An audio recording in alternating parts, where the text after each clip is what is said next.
What's up everyone, how are you all? Today we are back with another blazing Naruto story. What if Naruto's jutsu attracted Succubi? Who made him their mate? If you enjoy then please like, share and do comments. On a bus, one could see a blonde teenager sitting in one of the back seats dozing in and out of consciousness. His hair was shaggy, blonde, and 3 lines could be seen on each side of his face. Wearing an ugly green jacket with white shirt and red tie, the teen briefly let his eyes flutter open, coming out of his trance-like state as the bus came to a stop. He thought, that same damn nightmare. Eyes watering remembering the events that transpired in his life not too long ago. When will they stop? Looking around the bus he noticed another student getting his things together ready to exit the bus. The blonde studied him for a moment. He looked like a pretty normal person all around, brown hair and eyes, wearing the same ugly-ass suit that he currently was wearing. Another student, huh? He then got up himself and collected his things as well. It wasn't much, just a large scroll and a couple of books that he had been reading. As he was gathering his things he heard the bus driver say to the other teen, "Yukai Academy is a very horrifying school," creeping the teen out. The blonde boy looked up at the driver and was slightly surprised at what he saw. Glowing eyes? He thought, that's something you don't see every day. I wonder if that's some kind of dojutsu or kekkei genkei. As he exited the bus and saw the other teen freaking out and panicking over something. Maybe it was because of the lightning cracking in the background or something. A lot of people have a fear of that, right? He walked up to the teen, who was now on the verge of crying. "Hey man, you okay?" The other teen glanced back at him. "Yay, I'm fine," he stuttered. You're that other guy who was on the bus with me, right?" he asked.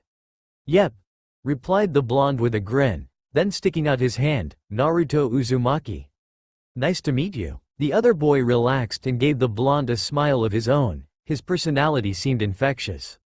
"Hi there, I'm Sukune Iono. Nice meeting you too, Uzumaki-san." He paused for a moment looking back at the intimidating building. Uzumaki-san, is it just me or is this place kinda creepy to you?" Naruto squinted his eyes and looked at the building with lightning repeatedly going off behind it.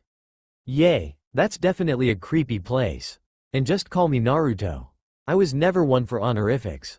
This caused Sukune to smile as well. "Then call me Sukune as well, Naruto," he replied. "But, seriously, what are we going to do about that?" he stated while pointing to the mansion. "That's a haunted mansion if I have ever seen one." This caused Naruto to shiver and go wide-eyed. "Haunted?" Naruto exclaimed, now visibly shaking in fright. Sukune raised an eyebrow to this. "Well, yay? Just look at the place. It's got haunted written all over it." Sukune replied, while creeped out. He didn't understand why Naruto was basically acting like a little girl right now. "There's probably axe murders, zombies, and ghosts in there as we speak." "Ghosts?" Naruto shrieked. It was almost comical to Sukune at how much of a baby he was acting. Now thinking of a new way to calm his new acquaintance, cause now it was almost embarrassing to see this grown teen basically up and start crying on the ground. "Wow," he thought, "I hope that I'm never that bad. I'm a chicken, but this is ridiculous. Well, I'm sure it's not like that at all, it just looks creepy on the outside. I'm sure that there is no crazy monster inside waiting to kill us." "Oh Sukune, if you only knew. Screw monsters and murders," screamed Naruto, "you can beat the crap out of those guys. But those ghosts, you can't even see or touch them." This caused Sukune to just stare at him, while Naruto then went on how ghosts were like the scariest things on the planet. He's not afraid of monsters or murderers, but ghosts. Sukune thought, that's kinda lame actually. And then, you can't even kill a freaking ghost because they're already dead. Naruto cried, still going on with tears in his eyes. "And if you try to defend yourself you can't. You know why?" he cried in Sukune's face, causing the boy to think that there was something wrong with the blonde. "'Cause you'll just go through them." Thinking about it, Sukune kinda could see why the blonde was so afraid, but come on, this was ridiculous. He was about to reply when Naruto cut him off again. "Oh well," said the blonde, surprising Sukune greatly at basically the turnaround Naruto had made in his conduct. "If anything bad happens, at least you and me, buddy, we'll take them on. What are friends for after all, right?" The blonde questioned him, getting the brown-haired boy to go wide-eyed. Friends?" he stuttered, surprised that the blonde had already thought of him as a friend. And also that he might have been a bit bipolar.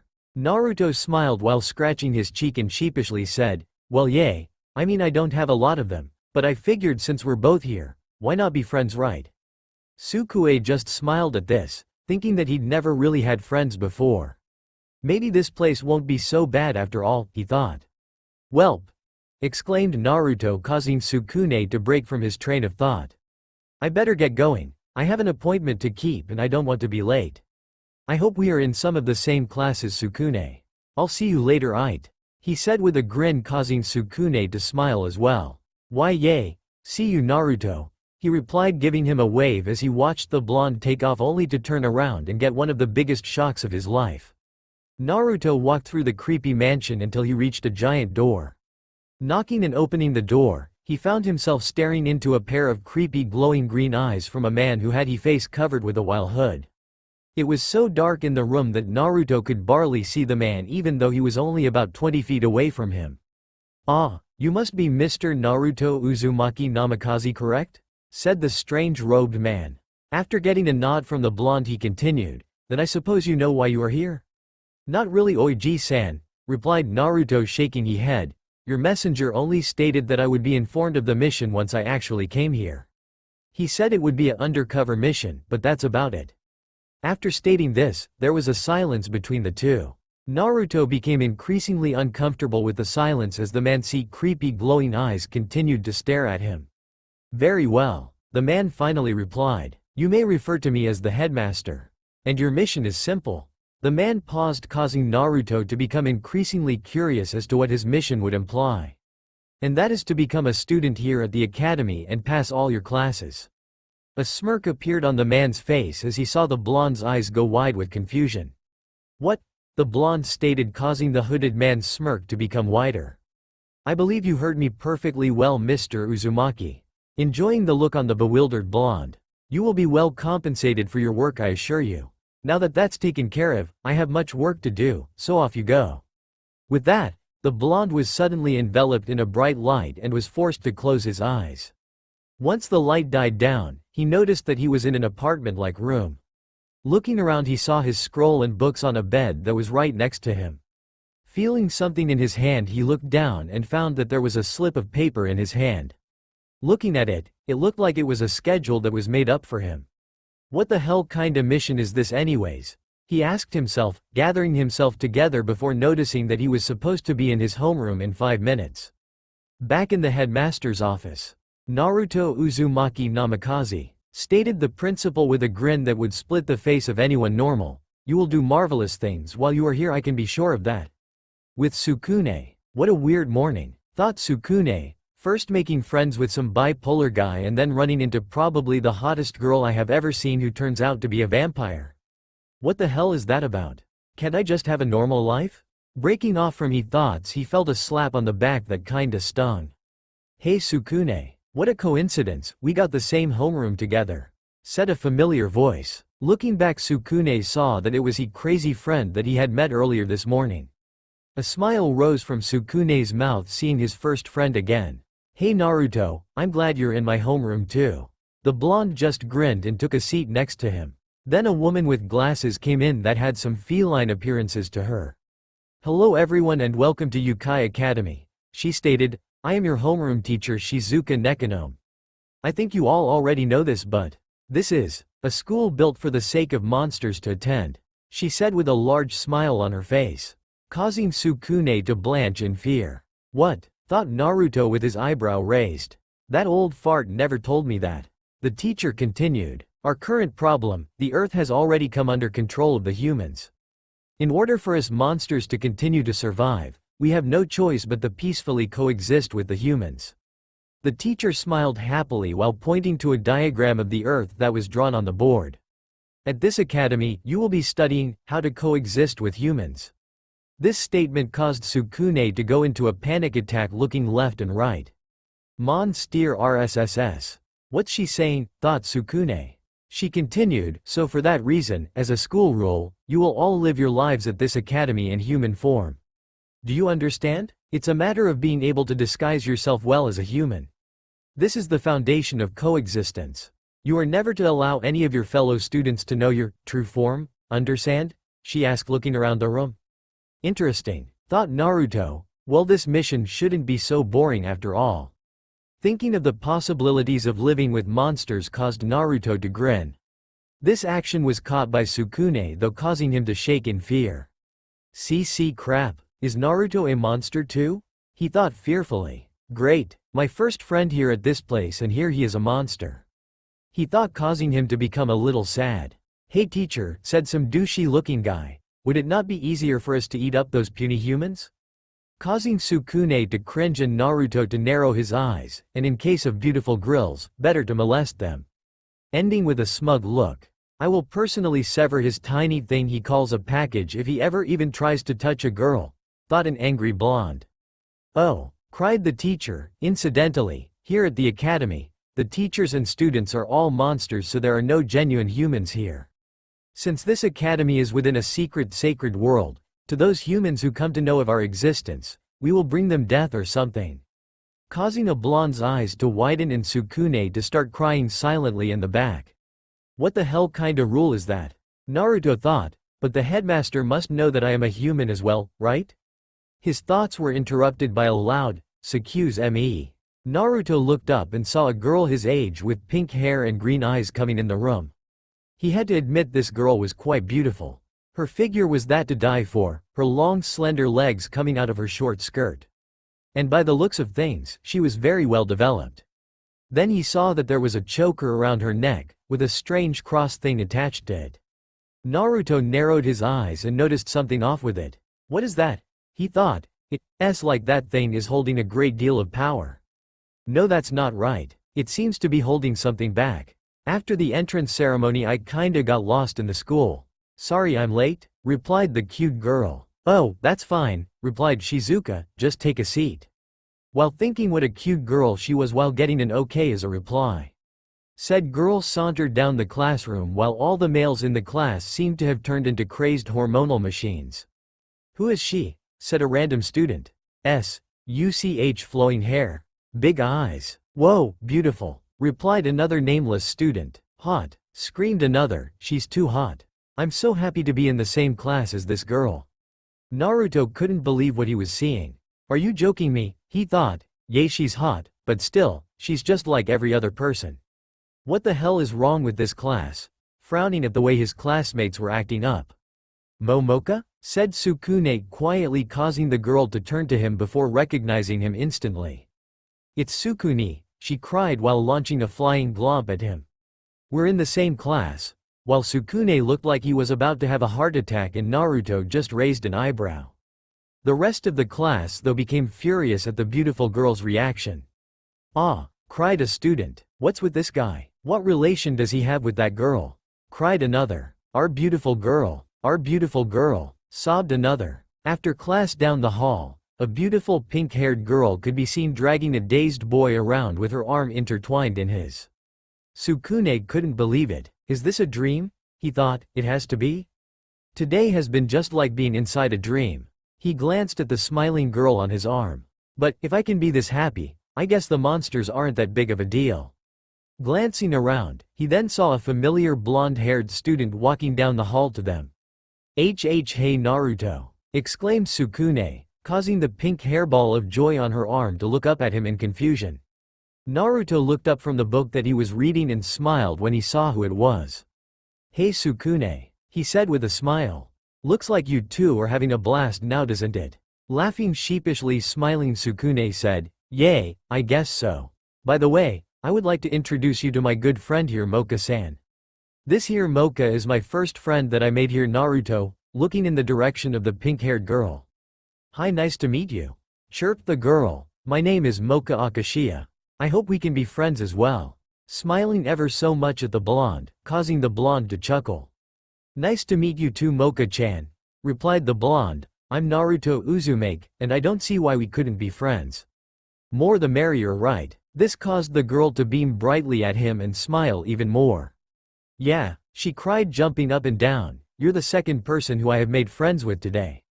She exclaimed, causing Naruto to chuckle even more, until he felt another presence come up from behind him. My, you are a pretty one, aren't you? said the man who was making the comments of eating humans and molesting girls. Naruto's eyes narrowed at the man. You're called Moka Akashiya, are you not? I am your classmate Saizo Komiya. Salutations. He came up to Naruto while speaking still with Moka, by the way, while is a beautiful lady like yourself associating with a couple of losers like the. What th? Saizo went to grab Naruto by the throat only to find himself choking what looked to be like a large Hello Kitty doll. Both Sukune and Moka sweat dropped at how pathetic Saizo looked holding onto a little girl's play doll. Well, who knew, laughed Naruto, who knew that the big bad man on campus liked playing with little girl toys. With that, most of the hall began to snicker at the larger seething man. Sensing his anger, Moka grabbed both Naruto and Sukune, running off in the distance, leaving the douchey man in his rage with his new doll. How dare he said to himself. Moka Akashiya, you will be mine. After I rip that blonde bastard apart limb from him, ripping the poor kitty's head from its body. In the halls a little ways away from the incident that just happened, both Moka and Sukune were taking a breather while Naruto was just looking upon them, wondering what was going on. Well, that was a little scary, wasn't it? Said Moka with a smile. How did you end up doing that, by the way, Naruto-kun? She asked the blonde with curiosity in her eyes. Sukune also wanted to know what the heck happened back there. It was all kind of just random. What are you talking about? Questioned Naruto, getting kind of nervous. I thought that one of you did that? Crap, I can't let them know that I'm a human, at least not yet. He thought. Both just looked at him curiously, then just shrugged it off as something else that was weird about the academy. Then Sukune spoke up about something that has been bothering him for a while. By the way, guys, why are you guys being so nice to me? He asked, causing both the blonde and the pink-haired girl to look at him. I mean, I'm just some worthless mediocre guy. Don't say that, cried Moka. To me you're not mediocre or worthless or anything, Sukune. Yay man, Naruto added. Maybe you seem average, but hey, I can tell you got a great heart on you, man. You're the kind of person who will be there by your friend's side when they need it. That doesn't make you mediocre. That just makes you awesome, he said with a guy-like grin, holding his thumb up. Moka, Naruto. You guys, Sukune stuttered, his eyes watering from the nice things that his new friends and said. Then he saw Moka get red. Besides, Moka started, we're on blooding terms, she said with a large blush on her face. Sukune face faulted after that while Naruto was just plain confused. What the hell does that mean? Naruto thought, looking between the two. Then Sukune noticed Naruto's confusion. You Moka? He said, causing her to look at him. You might want to let him go. She looked at the boy in her hands and say that part of his soul was leaving his body before she jumped back, embarrassed from her actions. GG Gomen, she said. I just got really excited, that's all, she said with a cute embarrassed smile. Naruto picked himself up and wheezing and smiling as well. It's fine. Just glad that we can be friends, that's all, Naruto replied with a smile, causing the girl to smile as well. Holy shit, I think she's as strong as Sakura-chan, he thought. Well, I gotta get going and unpack some of my things, so I will catch you two later, alright? He asked. Sure. Okay Naruto, both Moka and Sukune said, waving goodbye to their new friend.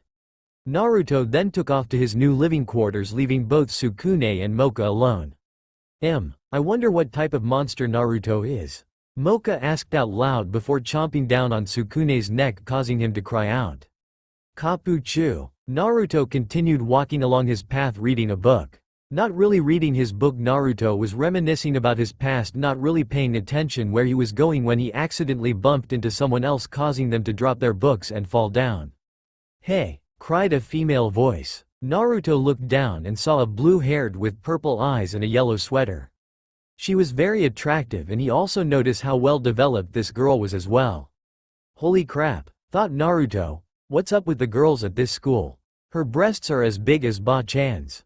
Naruto then bent down and started gathering her books.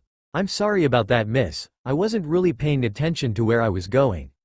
I really am sorry, he said while offering another hand to help her up. She just smiled at this and grabbed the offered hand. It's alright, I suppose, she said before gaining a sultry look. I bet you just wanted to peek up my panties, didn't you? At this, Naruto choked on his own saliva.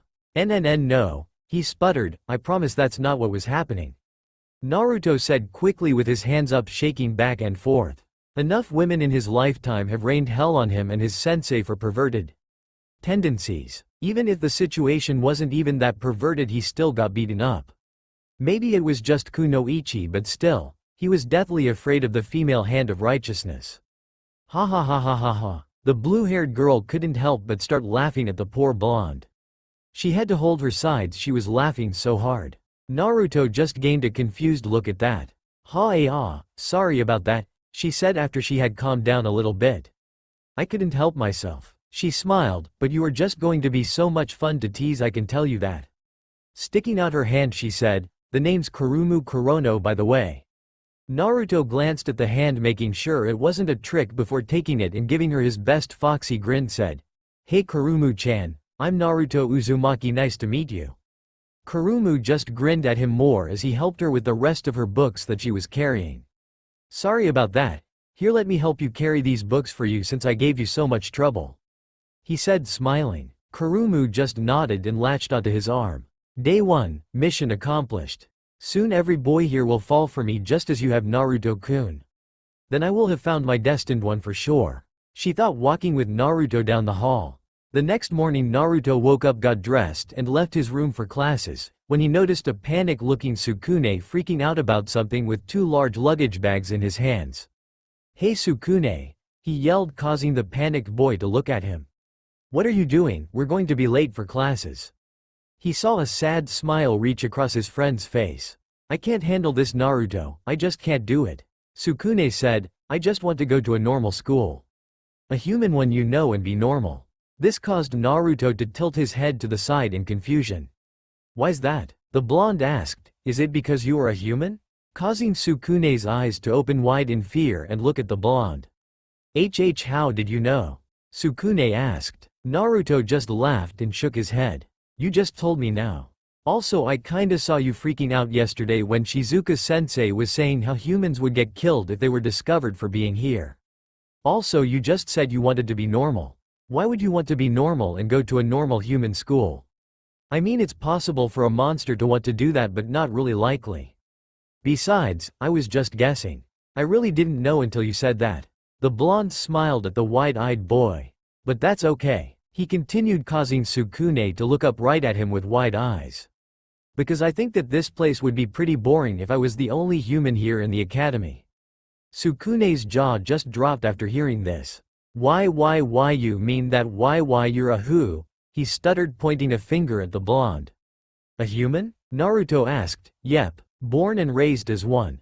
Smiling at his friend. And friends, especially human friends, have to look out for each other, right? But aren't you afraid? Sukune asked, wondering how he was not freaking out when earlier he was almost peeing his pants about ghosts. The blonde scratched his head and frowned a little. Well, yeah, a little. He replied. But what I mean, we should be safe, right? Cause others can't show their true forms, right? So we should be good. Sukune was about to tell him his experience with Saizo, but the blonde beat him to it. And even if a monster does show his ugly face, we'll be there to kick their ass together, right buddy? Naruto had a huge grin on his face and wrapped an arm around the terrified boy. This guy, Sukune thought, he's really the only friend I have ever had, and here I am running away from him. Naruto broke him out of his thoughts. Well, whatever you decide, let me know. I want you here, but if you feel strongly about going, that's fine too. Just make sure you leave with me your address and stuff, I want to keep in contact with you. The blonde said. But, come on, it will be a blast if you stay here. And Moka-chan also would love it, I'm sure, and not just for the blooding stuff either. The blonde urged the scared boy. Uzumaki, someone yelled. Uh-oh, said the blonde with wide eyes. Sukune gave him a questioning glance. Who's that? He asked. Naruto started backing up and started to nervously speak. Well, you see, I might have pulled probably one of my more badass pranks in the headmaster's office, so hey, let me know what goes on. And you better not leave without saying goodbye to me first. The blonde said angrily. Both then saw a dust cloud in the distance getting bigger. Well, gotta see you later, Sukune, the blonde said quickly before running away. Sukune just looked at the running blonde, thinking about what he said before he heard a kapuchu. Man, all I did was give that place a little color, that's all. Naruto said to himself as he was walking through the dead forest. Kami knows that that place could have used it. And why not with the greatest color in the world, the one blessed by Kami? If you don't know which color I'm talking about, go see what the heck Naruto constantly wears. Crash! Naruto's eyes lit up at that. Honing in on his senses, he starts jumping in the trees towards the disturbance he heard. Tsukuni. He hears a female voice cry. That's Moka. The Bond thought, urgently picking up his speed. Sukune was on the ground bleeding underneath some gravestones while Moka was running up to him. Grabbing him crying, she looks over him. How horrible. Even though you came all the way back for me, this happened. Sukune starts to feel tears drip on his face.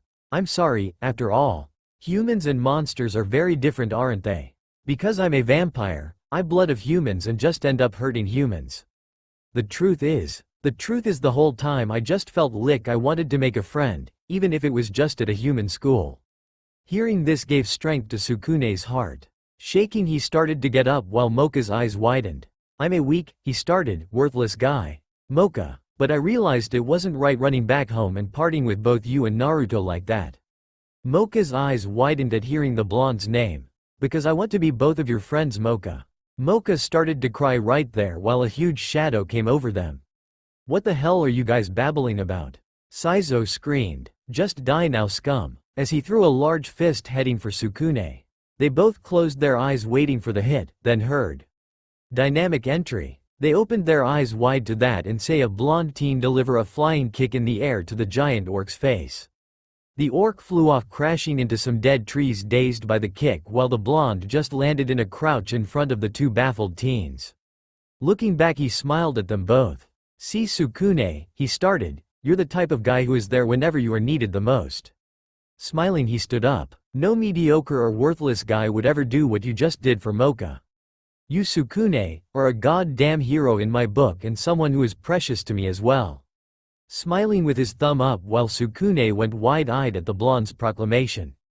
Naruto, he thought. You too, Moka-chan. We'll get to know each other more, but you two are another precious person to me, declared Naruto, getting another wide-eyed teen. And with that, Naruto narrowed his eyes at his enemy who was started to slowly get back up. I will protect the both of you with my life. He yelled, nothing but determination coming from him. Naruto-kun, both Moka and Sukune thought. Sukune, Naruto said with a seriousness that he had never seen the blonde have before. Take Moka-chan with you and get out of here. Sukune went wide-eyed again. Keep her safe, I'll take care of this trash over here. Naruto, you can't do that. Sukune cried, you have no chance against that thing, you're human too. This caused Moka's eyes to go wide. That thing can punch through concrete walls, he'll destroy you, cried Sukune, fearing the worst for his friend. Doesn't matter, Naruto said quietly, causing Sukune to look at him in confusion. I will protect the both of you. Now get out of here, yelled Naruto as he pushed Sukune towards Moka while running at the behemoth who was now on his feet. You think you can take me, puny monster? Yelled an enraged Saizo. I'll rip off your head. He too began charging the blonde. Both pulled back their fists, getting ready for a badass haymaker on the other when they were blown back by a force that came out of nowhere. Looking around, they say a bright light enveloped the other teens who were off to the side. They couldn't see anything for a while, then as soon as the light died down they say Sukune off to the side with a confused look on his face holding the cross that was around Moka's neck. Then they saw another person. She was wearing the same thing as Moka was, but she had long silver hair, her eyes were red and slitted as well, surprising Naruto greatly. Not only that, but her figure had become more developed and womanly. One could honestly say that this was the definition of why. But the most staggering difference they felt was the energy that was pouring off of the woman. It was radical. If Naruto had to guess, it would have been like if he was in sage mode. He could literally feel Saizo shaking in fear at the energy she was radiating. Just like the legends, the orc began, red eyes. And intense supernatural energy. This is a super vampire, he cried, looking enraged as well. The woman glanced over Sukune, who was still baffled by her appearance, then glanced at Naruto, who had the same look. She gave him a nod before saying, "What's wrong, Rogue One?" in a sultry voice. "You want me, right?" Placing a hand over your well-developed breasts. "Just try to take me by force, big boy." Naruto, still in his daze, was backhanded by orc off to the side and lunged for Moka, hand outstretched. Macaw, cried Sukune, fearing for her life. All of a sudden the orc's hand was caught. Saizu's eyes widen. Attack with this degree of power. Moka started. Why doesn't she even bat an eye? Saizo thought fearfully. A sneer then came across the beautiful girl's face. You had better know your place. She yelled while kicked the shit out of the orc's face, blood and teeth leaving from the spot she kicked. The orc then flew through several trees and probably was still going for another mile or so before his stopped. A low-class monster like you has nothing to show for his size. Doesn't even make for a decent opponent in a contest of strength. Holy shit, thought our blonde hero. She's at least as strong as Sakura-chan and Ba-chan. Having seen the kick and getting pissed off for being brushed out of the fight. Now not minding as much seeing the results. He saw her walk over to Sukune and smirk. You scared of this, Moka? She questioned him, seeing him freeze up. She grabbed the cross out of his hand and said, Don't get so worried. This me who has not awoken from slumber for a long time is still tired. I have no intention of harming you, as your blood is very delicious to my sleeping self. She finished with a hand on his cheek. She then turned in Naruto's direction, getting an eyebrow raise out of the blonde. Walking over to him, she stopped about a foot away from him, staring intensely into his eyes. Seconds passed and Naruto was becomingly increasingly uncomfortable with the beauty in front of him. Never really one to be on the receiving end of so much attention. He was about to say something when he was suddenly cut off by the vampire. You are a very interesting person, Naruto Uzumaki. She said slowly, there are not many humans today that have the kind of eyes that you possess. Shocking the blonde. You are not even remotely intimidated by my power, are you, Uzumaki-san? She asked the blonde, only getting a shrug from him, causing her to chuckle. You intrigue me greatly, Uzumaki-san. She said, smiling, moving closer to the blonde as he stiffened and became nervous. Ah, Moka-chan? What umph? She interrupted him as she pinned him to a tree and put a hand over his mouth. Struggling to get out of her grip, he could feel her breath on his neck that sent shivers down his spine. She was using her body to pin most of his down, and he could feel every curve and every mound that the girl possessed, causing his teenage hormones to go crazy. Taking in his scent, she let out a soft moan. You have a delicious smell, Uzumaki. She stated dreamily. Her fangs became more prominent and was about to bite the blonde before she stopped. She moved back, looking at the struggling blonde in front of her before smiling. Not yet, Uzumaki, she said, causing the blonde to momentarily stop struggling. I want to see who you are first before I take you blood from you. Smirking as she dropped the bewildered blonde. I look forward to finding out why someone like you is capable of having the kind of eyes that you do. Until then, take care of the sentimental other, Moka, for me, will you? With that, she put the rosario back on her choker, causing her to revert back to her pink-haired self, falling on top of him like a rag doll. Silence permeated the area at that moment, both Sukune and Naruto wondering what the hell just happened.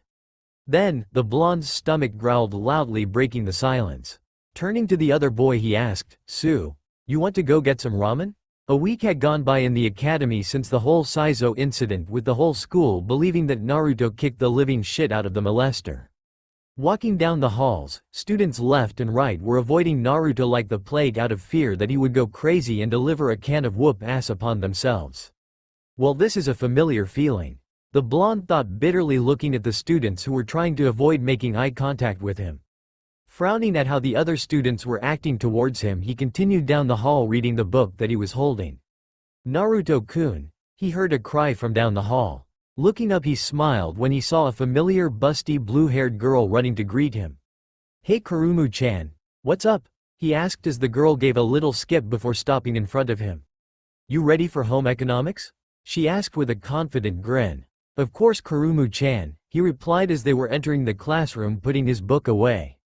Kurumu gave a curious glance at the book. Hey Naruto-kun. Why are you always reading that anyways? She asked. It seems like every time I see you, you have that book out. Naruto just looked at the bag where he put his book and gave a sad smile, surprising the girl. It's a book one of my senseis wrote. I like reading it because it kind of lets me never forget him, you know? He said to the blue-haired succubus. Kurumu remained quite thinking. I've never seen Naruto-kun sad about anything before. I wonder what happened, she thought before the teacher began to speak. Alright class, today we are going to individually be making whatever you want, and I will be giving a grade to you by the end of class. Alright, begin. The teacher said, making the students rush to their sections to grab all of their supplies to begin making something worthwhile. Naruto and Kurumu just looked at each other with a competitive glance before racing off to get their own ingredients for their respective dishes. An hour later, Kurumu just stared at the dish that laid in front of her.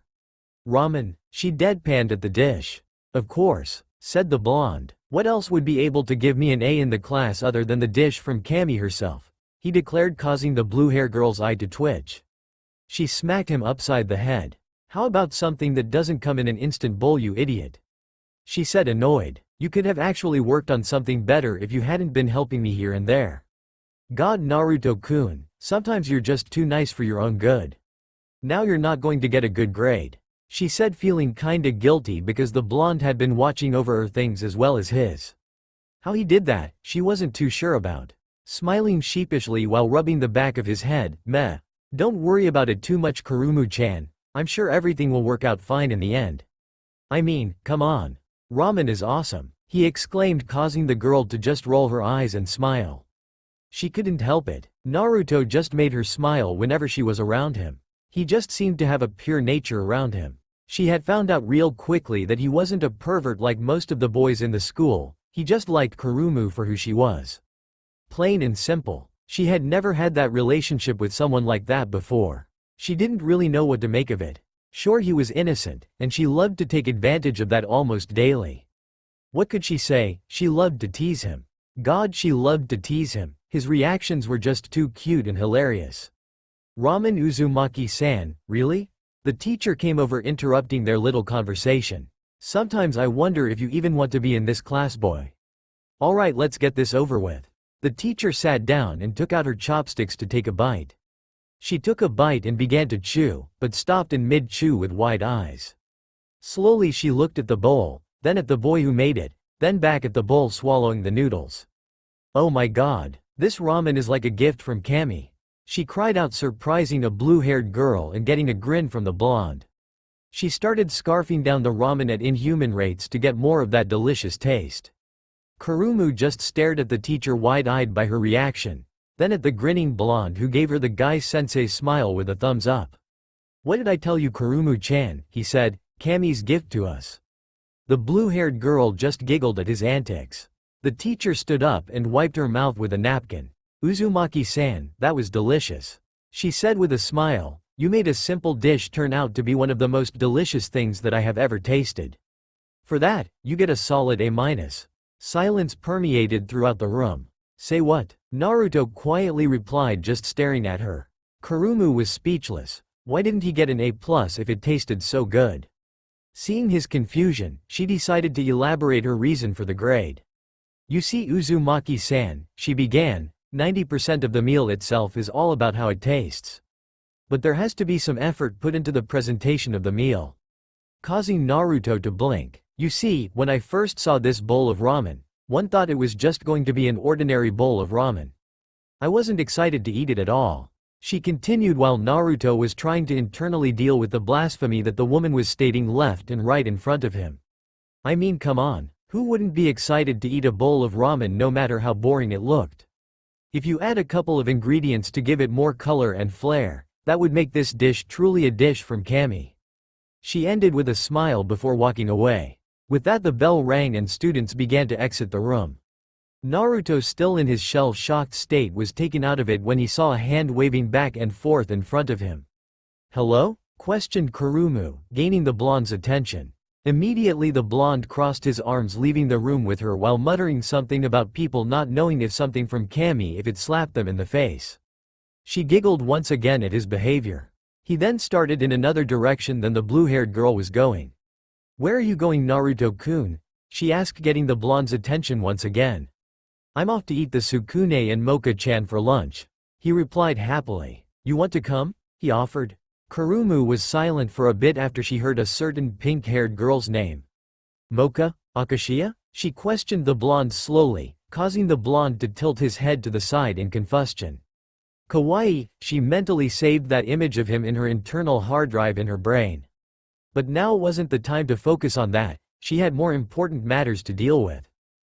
Yay. They're like two of my closest friends. he said, then getting a grin.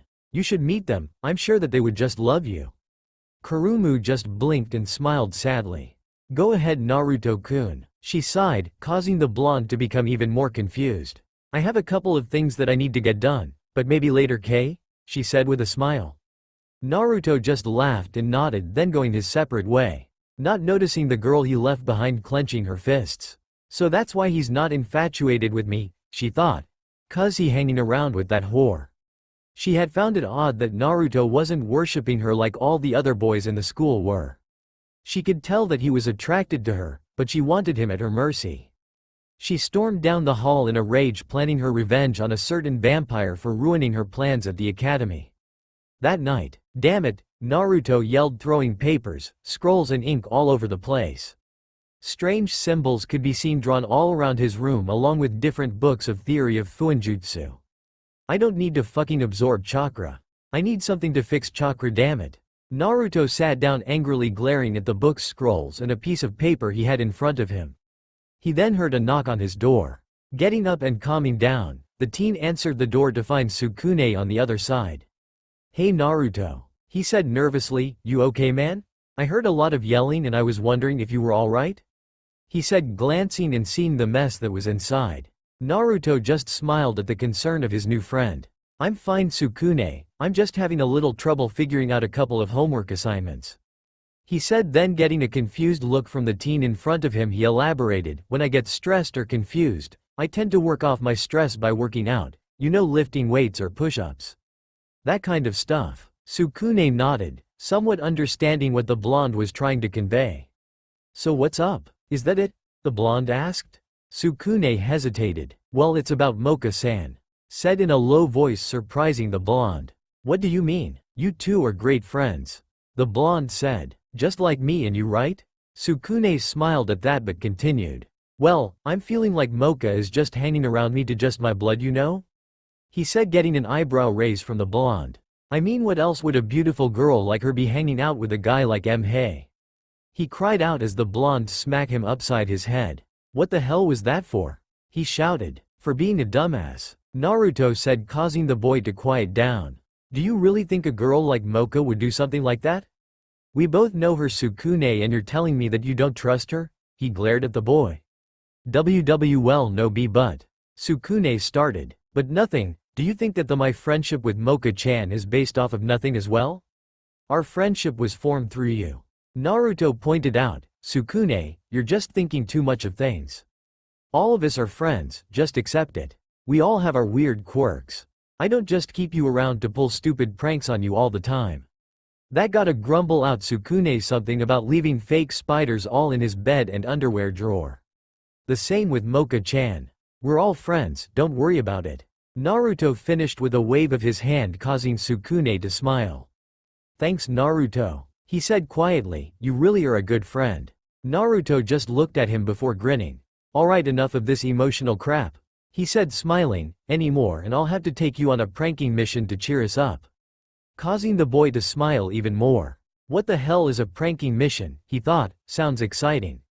I got some more studies to get done tonight, so I'll see you tomorrow, aight? We'll hang out after classes, okay? Getting a nod from the boy, Naruto said goodbye and shut the door. Turning around to the mess that he created before. Picking things up, he started to clean the ink off of the scrolls and books it had poured onto. 10 minutes later, when everything was clean again, he sat down on his bed in a meditative stance and started to control his breathing.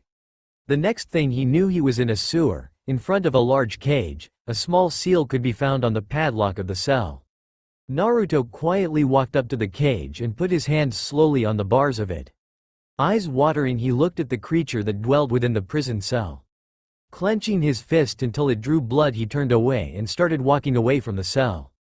With determination and tears in his eyes, he silently spoke, "Don't worry Kurama, I will find a way to heal you. That is my promise of a lifetime." Leaving the sleeping creature alone in his cage. 4:30 a.m. The ungodly sound of an alarm clock went off in Naruto's room. Activating a seal on the palm of Naruto's hand, a kunai shot out and pierced the cursed thing, sticking it to the wall while the sound slowly faded away, allowing the cursed piece of machinery to die a gruesome death. The blonde slowing opened his eyes and stretched. I really need to find a better way to hide my training," he said to himself, getting out of bed and grabbing his training gear. He over his outfit to make sure there were no substantial damages done to the armor. It was a standard Anbu-issued armor with a nodaichi. Naruto, giving a nod to show that there was nothing wrong with it, put it on and jumped out the window to find a clearing for him to train. 2 hours later, if one were to venture into the dead forest, they would see something quite unusual. There in the middle of a pond stood a man with blonde hair and 3 whisker lines on the sides of his face. He was sweating profusely and breathing heavily. Around the blonde were 6 identical copies of him, each in a stance that showed they were ready to attack at any given moment. A bird cried out from a distance, signaling the clones to all attack the original. The original grabbed a fist that was coming from behind. He added chakra to the other hand and threw it at the attacker, palm open, where a sickle came spinning out attached to a chain, slicing the clone in half. Using the chain, Naruto blocked 5 other kicks that were aiming for the top of his head. "Erg," he grunted before throwing off the extra weight. On the other end of the chain was a lengthened kunai. He jerked the chain in a direction to cause the kunai to shoot out at one of the clones, piercing it in the skull, dispelling it. Grabbing the kunai in his hand, he started to swing the sickled end around in a deadly manner. The 4 other clones got into their stances and charged in for an attack. Even before they were halfway there, Naruto's eyes widened in surprise as another clone came up from under the water in his defense zone. Wrapping his arm around the chain, the clone then kicked the original, effectively taking the weapon away from the blonde. Naruto's eyes narrowed as the other clones split into different directions. A couple of the clones threw a couple shurikens at the blonde, grinning as they made different hand signs.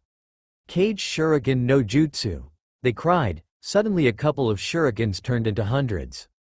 Naruto added chakra to a seal on this other hand and absorbed the shuriken before using his other hand to launch the metal objects at the other clones, dispelling 3 more. Naruto looked up to see a clone with an incoming blue orb in the palm of his hand heading straight for him. "Rasengan!" cried the clone. Naruto concentrated his chakra to the seal in his hand and met the attack with his palm out. Struggling for a bit, the original finally was able to absorb the attack before spinning around with his other hand extended to the clone who was coming up behind him. "Rasengan!" the blonde whispered as the blue ball of energy that the other clone had made formed in his palm and blew the other clone away. "Space-time seals," the blonde thought. "Gotta love them." Spinning around again with his other palm out, a 3-pronged kunai came flying out of his hand, aiming for the last clone. Barely able to dodge it, the clone slid to one side only to be wrapped by ninja wire before being cut in half by a giant shuriken wheel. The original sighed in relief as he saw the last of his clones go down. Flimsy as they may be, they still are a deadly training method to be working with. Naruto went over to gather his equipment. Picking up a 3-pronged kunai, he thought, "Well, I guess I can finally use the Hirishin in battle now. How my old man was able to latch seals on people is a mystery I need to figure out." Going over to his other equipment, still thinking about his battle simulation, "I'm able to incorporate the Fuinjutsu I've been studying for the most part." Looking at his wrist, "These gravity seals are awesome. I should have started with these from the start." Glancing at what looked like to be a land of fire symbol on his bicep, "I still need to test that out and see if that works as well," he thought, grinning at the prospects of the drawing on his arm. Looking up, it seemed to be getting brighter, cue for him to get his butt in gear and get ready for school. After a quick run, he headed to his room, showered and got dressed for the day. Putting on his suit jacket, he looked inside at the different intricate designs that he had made from sewing a special blend of thread into the fabric. He remembered when he asked a cute pink-haired vampire to teach him how to sew. Sure, he knew how to sew flesh in the middle of a battlefield, but sewing on fabric takes a more feminine touch. Flashback no jutsu. "You want me to do what?" a surprised Moka asked as a certain blonde teen nervously stood in front of her with a slight blush on his face. "I asked if you could help me learn to sew," he said. He was looking everywhere but at the girl. "Please, Moka-chan. A lot of times I find myself just getting rips and tears in my clothes, and I was hoping you could teach me to sew," he cried out with his hands in front of him in a pleading fashion. Moka couldn't help but giggle at the sight of the blonde. "Sure, Naruto-kun," chirped Moka, getting a huge grin from the blonde, and he leapt up in celebration while picking up the girl swinging around in a circle. While surprised at the act, Moka couldn't help but enjoy the happiness that the blonde gave off at such a simple request. "Oh, thank you, Moka-chan," said Naruto with a grin. "I promise I'll repay you back sometime," causing the girl to smile at Naruto. End flashback no jutsu. Shaking off the memory, Naruto started to move on to his classroom while reading his book that he always seemed to have out. What is that girl? A pink hair vampire asked herself. What is she to Sukune? They really looked like lovers, didn't they? Totally all over each other like that. Her thoughts were interrupted by a shout. Moka-chan. She looked up to see her friend Naruto coming down the hall to her. She quickly gathered herself up and smiled at the blonde. "Hello Naruto-kun, how are you?" she said with a strained face. Naruto's eyebrow just rose at that. "Moka-chan? What's wrong?" the blonde asked the girl, causing the girl's face to become even more strained. "Nothing is wrong Naruto-kun? Why would you think that?" she asked, slightly panicking that the teen had already seen through her. "Moka-chan, we're friends, right?" the blonde asked, causing the girl to look at him curiously before she nodded her head. "I can tell when something is wrong with my friends. So just tell me, what's going on?" Moka hesitated before she began to tell Naruto about what had transpired between her and Sukune, then later when she saw another girl hanging onto to him. I think that Sukune-kun only thinks that I am his friend because of his blood and whack. Itai, she mumbled out, rubbed a sore spot on the side of her head from where Naruto smacked her. "Moka-chan, don't be an idiot.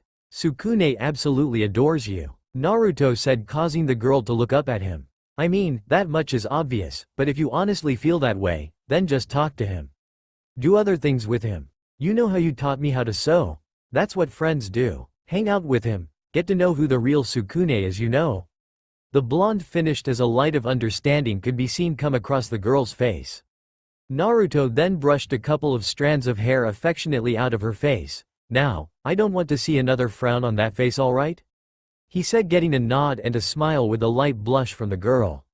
"Good, now go find him and talk to him. I'll see you later Moka-chan," Naruto said with a wave as he started down the hallway. Moka just looked after the retreating figure. Something about Naruto made her feel like she could do just about anything.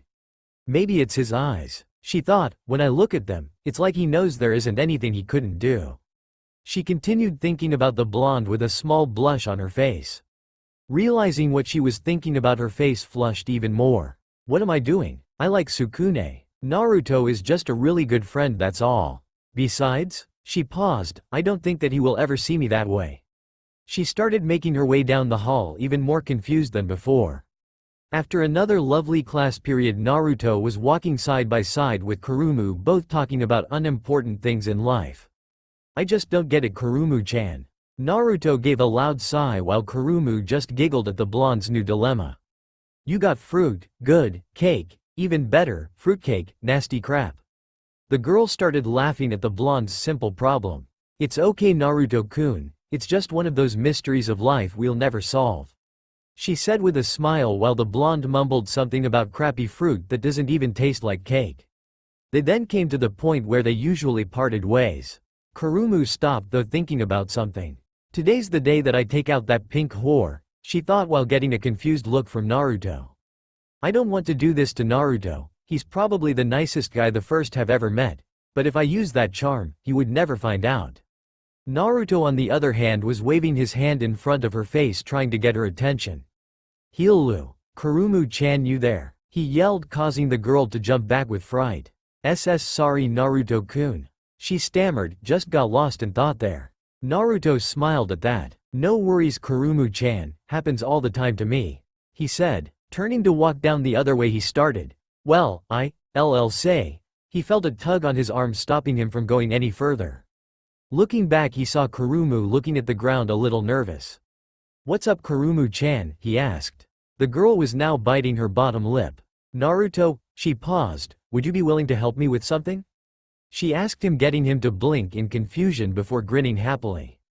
"Of course Kurumu-chan, whatever you need," he declared. Stealing her resolve, she grabbed his face and looked straight into his eyes, making him go wide-eyed in surprise. Then, "Forgive me," she whispered before activating her charm, kissing him. A pink-haired girl sat on the steps outside of a building, mopping around, thinking about her predicament. "I wonder what I am to Sukune. She said, do I really just want to his blood? Tears started to form in her eyes. Naive one, Sukune is just being manipulated. A voice came out of nowhere causing the girl to give a startled cry. It's called charm. It's a work of sorcery which turns the opposite into your slave. Didn't Naruto already tell you that you are precious to Sukune? Stop being pathetic, little girl. What's going on? A voice coming from the rosary. Moka cried out a little bit fearful. I am another you. I'm using the rosary as a medium through which to talk to you from deep within your psyche. A dawn of realization came across Moka's face. The succubus is a monster that seduces males. A male who receives a kiss from a succubus is doomed to be her slave for all eternity. Inner Moka stated, causing outer Moka to go wide-eyed. We have to go stop her. She yelled out and started running to find Sukune before it was too late. Minutes later, Moka was running down a hallway trying her best to find Sukune before the spell was finally placed on him. Moka-chan, she heard someone call her. She turned around and found Naruto walking up to her. Hey Moka-chan, what's the rush? Relief went to her eyes as she saw her friend. Naruto-kun, quick, we have to find Sukune-kun. She cried out, getting a confused look from the blonde.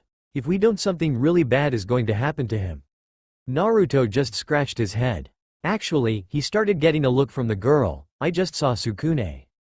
He stated. The girl's eyes widened. Really? Where? She cried. I just saw him at the infirmary. He took a tumble down some stairs and got banged up really bad.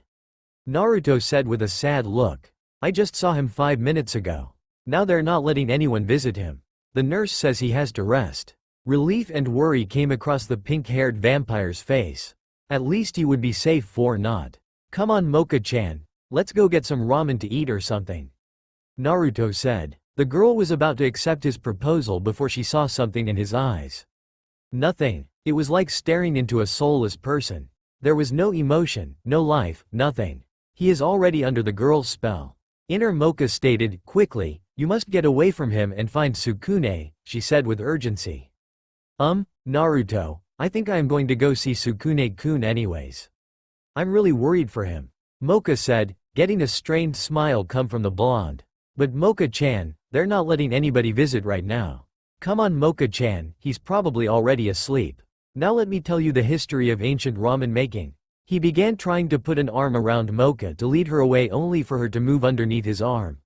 No, she cried out, I'm going to go see Sukune-kun. She turned to run the other direction towards the infirmary, only to blink in surprise when she saw the blonde directly in front of her. I'm sorry Moka-chan, Naruto now said, void of any smile or emotion whatsoever. I cannot let you interrupt Kurumu-sama right now for any reason. He went to grab the girl only for her to shove him 3 feet into a nearby wall. I'm sorry Naruto-kun, I'll make it up to you later. Moka yelled as she ran off to go save Sukune. Naruto lie in the wall, arms twitching sporadically. Why does every girl I associate with have the ability to one way or another kick my ass? Zombie Naruto thought before digging himself out of the crater in the wall. Kya, Naruto's lifeless eyes opened. That was Kurumu-sama. I must hurry, he said, using a shushin to make his travel faster. Calm yourself, that attack was too straightforward, said the calm, mocking voice of a silver-haired vampire landed on the ground in front of a downed succubus. Though you act like a little devil, you're just a naive little girl, she said with a wicked grin. Kurumu just shrank as the vampire came closer to her. I'll make it so you can never walk again. Tears were now forming in the succubus's eyes. Then all of a sudden, a blur appeared in front of the downed girl. I'm sorry Moka-chan, the blonde said with a smile while looking at her with his emotionless eyes. I don't want to fight you, but I won't let any harm come to Kurumu-sama. Finished the teen, taking a fighting stance. Moka narrowed her eyes at the blonde. Naruto, she said sharply, you are under her spell. Snap out of it. Naruto looked at her blankly. I don't know what you are talking about Moka-chan, all I know is that I won't let you lay a hand on Kurumu-sama, he said emotionlessly. Kurumu's eyes widened. What is he doing here? She thought, I told him to stay away from this place. Moka gave an annoying click with her tongue. If you do not move, I will be forced to move you Naruto, she said, her eyes glaring at the teen threateningly. The blonde shrugged. I don't want to fight you Moka-chan, but if you force me to, I will attack you, stated Naruto, still in his fighting stance. Fine, Moka yelled, But you asked for it, Naruto. With that she disappeared from sight only to reappear in front of the blonde, kicking him squarely in the jaw. She felt her foot connect with the blonde's head, but her eyes widened when there was a puff of smoke and there instead was a log that looked like it had been broken apart. Wires then formed around the vampire, gripping her tightly. She growled as she was swung around by the wire until she felt a kick connect with her own head. Naruto, having substituted with a log and swing the vampire girl around with his ninja wire roundhouse, kicked the crap out of Moka. She was sent flying in a random direction, crashing through a couple trees. Naruto landed with a crouch near Kurumu. Naruto-kun? Kurumu whispered, amazed at what had transpired. Sukune also felt that his jaw had fallen off and was left on the ground. What the hell? The boy thought, I know Naruto is human, but how the heck did he pull that off? He noticed Kurumu started to try and get up. Please stay back, Kurumu-sama. Naruto stated calmly, causing the succubus to look at him in confusion. This fight is far from over. Please get away while you can. I will hold her off, he said emotionlessly, causing the girl to feel even more guilty at the way she was controlling the blonde. As if on cue, a flying tree was sent their way. Naruto quickly picked up Kurumu and shined away in a nearby tree. They could see a calm, tattered silver-haired vampire walking to the crater that she had formed with the succubus moments before. I thought there was something different with you, Naruto. She started quietly. I don't know exactly what you did there, but that definitely was something no normal human could do. She shot her eyes up on the branch where Naruto and Kurumu were standing. What are you? She asked sharply, leaving no room for question behind. Her curiosity was now overwhelming her. That kick that Naruto had given her didn't hurt much, but there was more power behind that kick than any normal human being should have. What was he? I am your friend Moka-chan, came the emotionless reply, but I will fight you if you continue to go after Kurumu-sama. Anger rose from the vampire. She glared heatedly at the succubus. How dare you hide behind him like a coward? She yelled at the other girl. You claim that my other self is using Sukune for his blood. You're no better using him as a shield because you are too weak to fight me yourself. Kurumu shivered at the glare the vampire was giving her. But I didn't tell him to come, she said quietly before being interrupted by Naruto. It's all right, Kurumu-sama. I will protect you with my life, he said, a little emotion coming back to his eyes. Moka narrowed her eyes, getting even angrier at the declaration the blonde had made. And you, Naruto, she said bitterly, causing the emotionless boy to gaze at her. I expected something better from you. Someone of Sukune's caliber was able to break off this weak, pathetic excuse of a monster's charm, and you can't. She growled before stopping, eyes widening at a thought that crossed her mind. Unless, she started quietly, you kissed him, didn't you? She yelled at the cowering girl behind Naruto. Sukune now panicked. But that means he's her slave now forever? He shouted in fear for his friend. Moka was now glaring daggers at the succubus. Not necessarily, she said, getting Sukune to quiet down. Naruto could be this whore's slave forever if she wished it to be, but she can relinquish control over him whenever she so desires it. Not many outside of the succubus race know this because normally succubi don't have any reason to relinquish control over their victims. Sukune's eyes widened. Then that means all we need to do is get her to free Naruto, right? He asked the scary vampire. She clenched her fists tightly and growled. Oh, I'm gonna do more than that to her.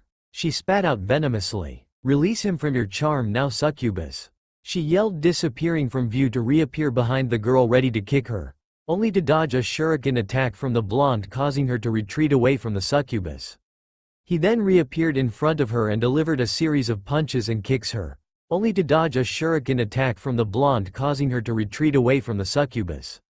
He then reappeared in front of her and delivered a series of punches and kicks. Moka started dodging and swatting the attacks away with some difficulty before the girl managed to gain her own ground. Your fighting skills are commendable, she stated with mild excitement. She couldn't help it, it had been ages since anyone of some worth was brought to her for her to release her energy. I wonder what else you are capable of, human. Not a second later she felt the ground move under her. Not knowing what was going on, she jumped back in time to see a pair of hands come out of the ground to try and grab her feet. Hearing something move behind her, she turned around and saw another blonde try slice her with a giant zanbatu that he had somehow taken out of the inside of his green suit.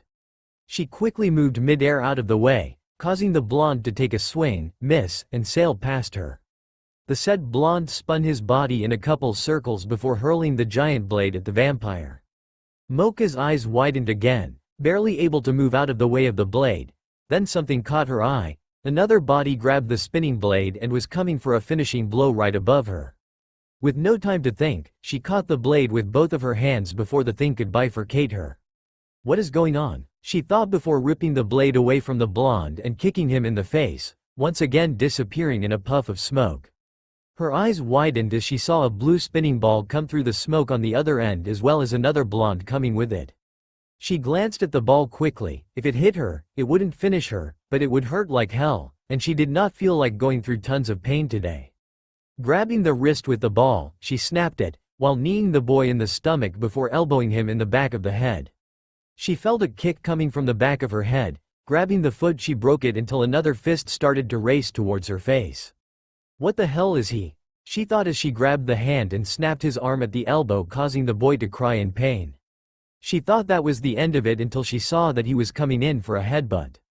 He just won't stop. I need to finish this now or something grave is bound to happen. Grabbing his hair and pulling him to the side, she punched him with a great deal of strength over and over again, until the blonde became unresponsive. Sukune couldn't believe it. Naruto, his best friend, fought like a demon before being nearly beaten to death by the girl who he had a crush on. Moka released a sigh that she was holding, looking at the bloody battered up boy in her hand. She felt guilty for having to go to such an extent, but the blonde would just not go down. He fought like a crazed man with nothing to lose. Her own blood was pumping rapidly and she could feel her adrenaline rushing through her veins. She checked his pulse to make sure he was still alive. A slight relief reached her eyes as she felt that with some medical attention, he should be fine. Admiration and respect filled her eyes as she gently placed the boy on the ground. She had come to respect the boy as she saw him interact with her outer self. He didn't have any arterial motives in being with her. He genuinely just wanted to be friends with her. Sure, Sukune was nice, but he wanted to be with her. Also, Naruto didn't fear her like Sukune did. He carried himself with confidence and his eyes had a look of determination she couldn't help but admire. It excited her actually, and she was getting used to the feeling. And after the way he just fought now, she had to know what he was. But first, she gave a loathful glare at the girl who had caused this whole ordeal. Kurumu had tears falling down her face. Why would Noro-kun do that? I only told him to distract Moka, not defend me, she thought before she felt a ton of killing intent being pointed directly at her. She went wide-eyed with fear as she saw Moka get up from beside Naruto and stalk over to her. How dare you, coward, she said with great hate. Using another to protect yourself because you are too weak? The succubus was now shivering with fear as the girl continued towards her. I didn't know. She shouted, I told him to stay away. He wasn't supposed to get involved. She screamed, her heart now almost broken at the betrayal that she caused against the blonde. Moka narrowed her eyes. Well, he did get involved. You tried to kill two people who meant the world to my other self, succubus. She spat out the word with disgust in her voice. If it was just me, I would just cripple you, but because you made me hurt him, I'm going to kill you, she said with a dark voice, nails and fangs elongating from their places. She continued towards the girl until a certain brown-haired teen moved between the two, rosary in his hands. Sukune, move, she said forcefully. Was this not the woman who not only tried to kill you but manipulated Naruto as well, putting him in the state he is in now? Moka finished pointing at the bloody blonde that was laying on the ground. Sukune just smiled. That is enough. I don't believe that Kurumu-san was actually doing this out of purely bad intentions, he said, getting a surprised look out of the succubus.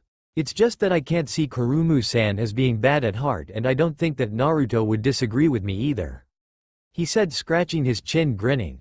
This caused a large blush to appear on Kurumu's face. Just like how the Moka-san is someone we can depend on, right? He finished. Moka glared at the boy. Don't misunderstand, boy, snapped Moka, grabbing the rosary. I just didn't want your blood to be stolen away from me. I'm definitely different from the other Moka, she said before looking over at the downed blonde boy. Take care of him as well, she said quietly, getting a nod from Sukune before placing the rosary back on her choker, reverting back to the pink-haired ball of joy. She collapsed in Sukune's arms asleep while Sukune just wondered what the heck was going on. He saw Kurumu walk to his side, looking at the ground nervously. "I'm terribly sorry for what happened," she blurted out. "I never meant for any of this to happen." She looked like she was on the verge of crying. Sukune just smiled. "Don't worry, Kurumu-san, everyone makes mistakes."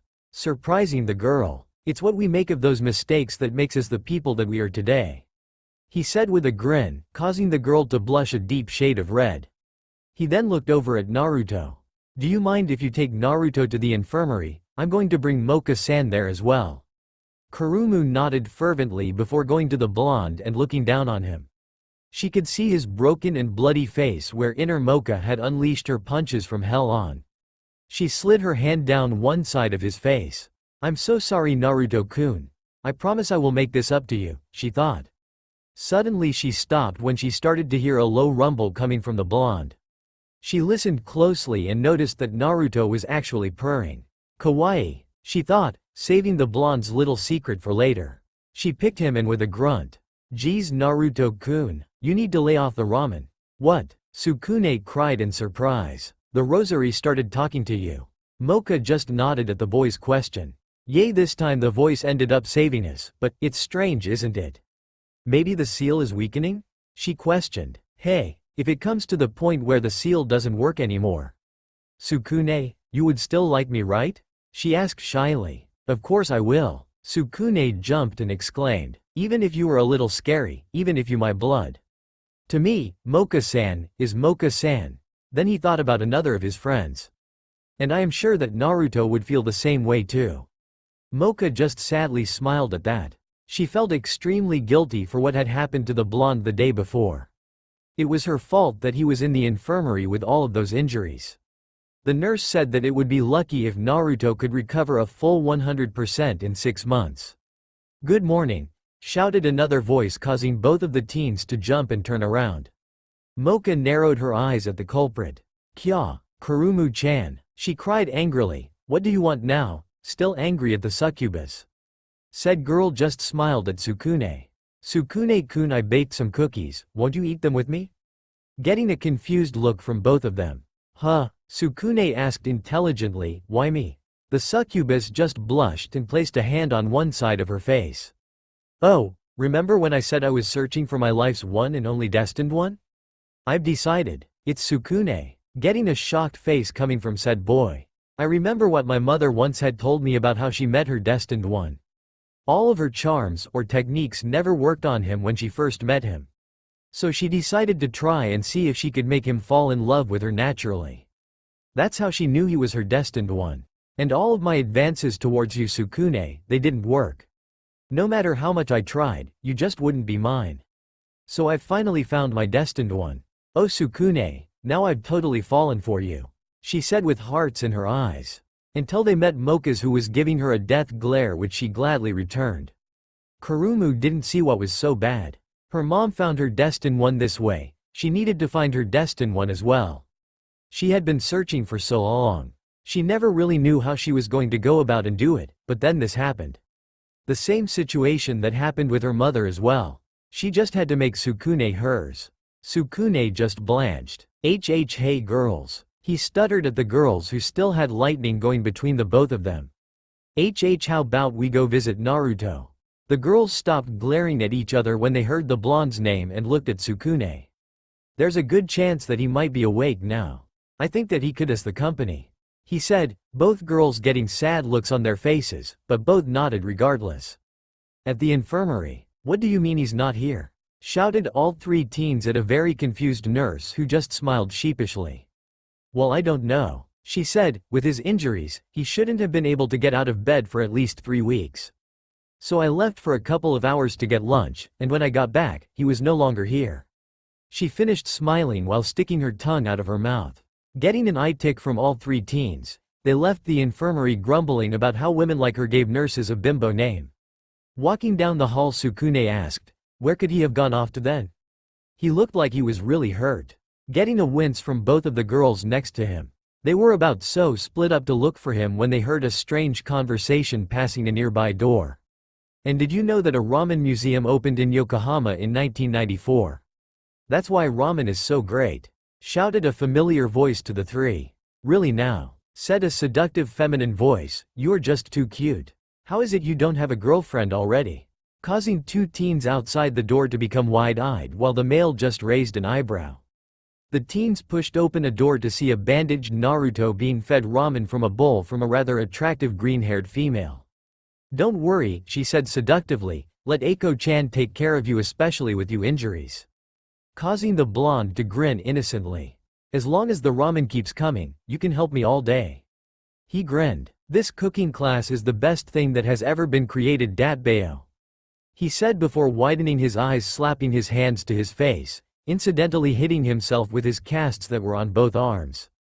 The girl just grinned at the boy and with a predatory smirk as she glomped the poor boy. Kawaii, you have a verbal tick that is so cute. She stopped when she felt a small amount of killing intent from behind her.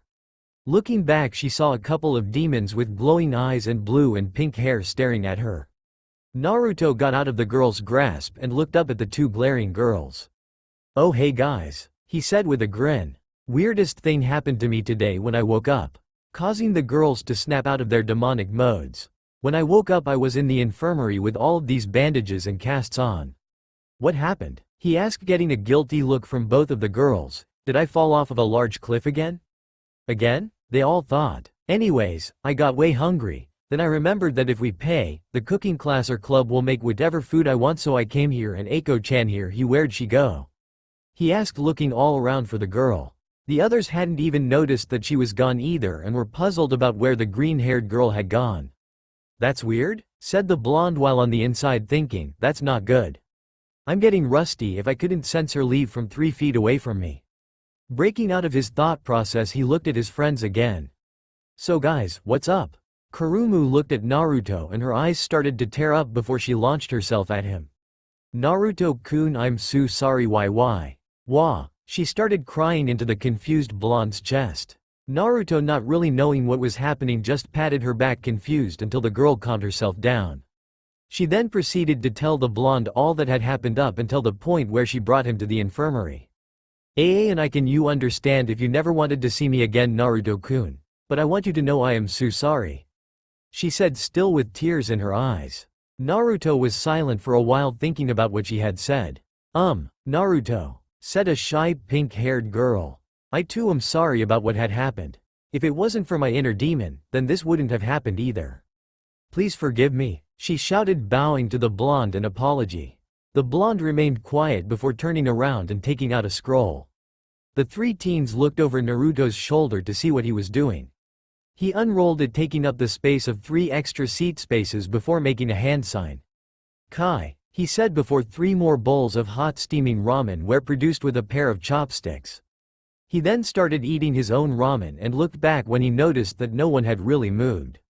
What? He asked blankly with a noodle hanging from his mouth. The 3 teen looked at the blonde in confusion.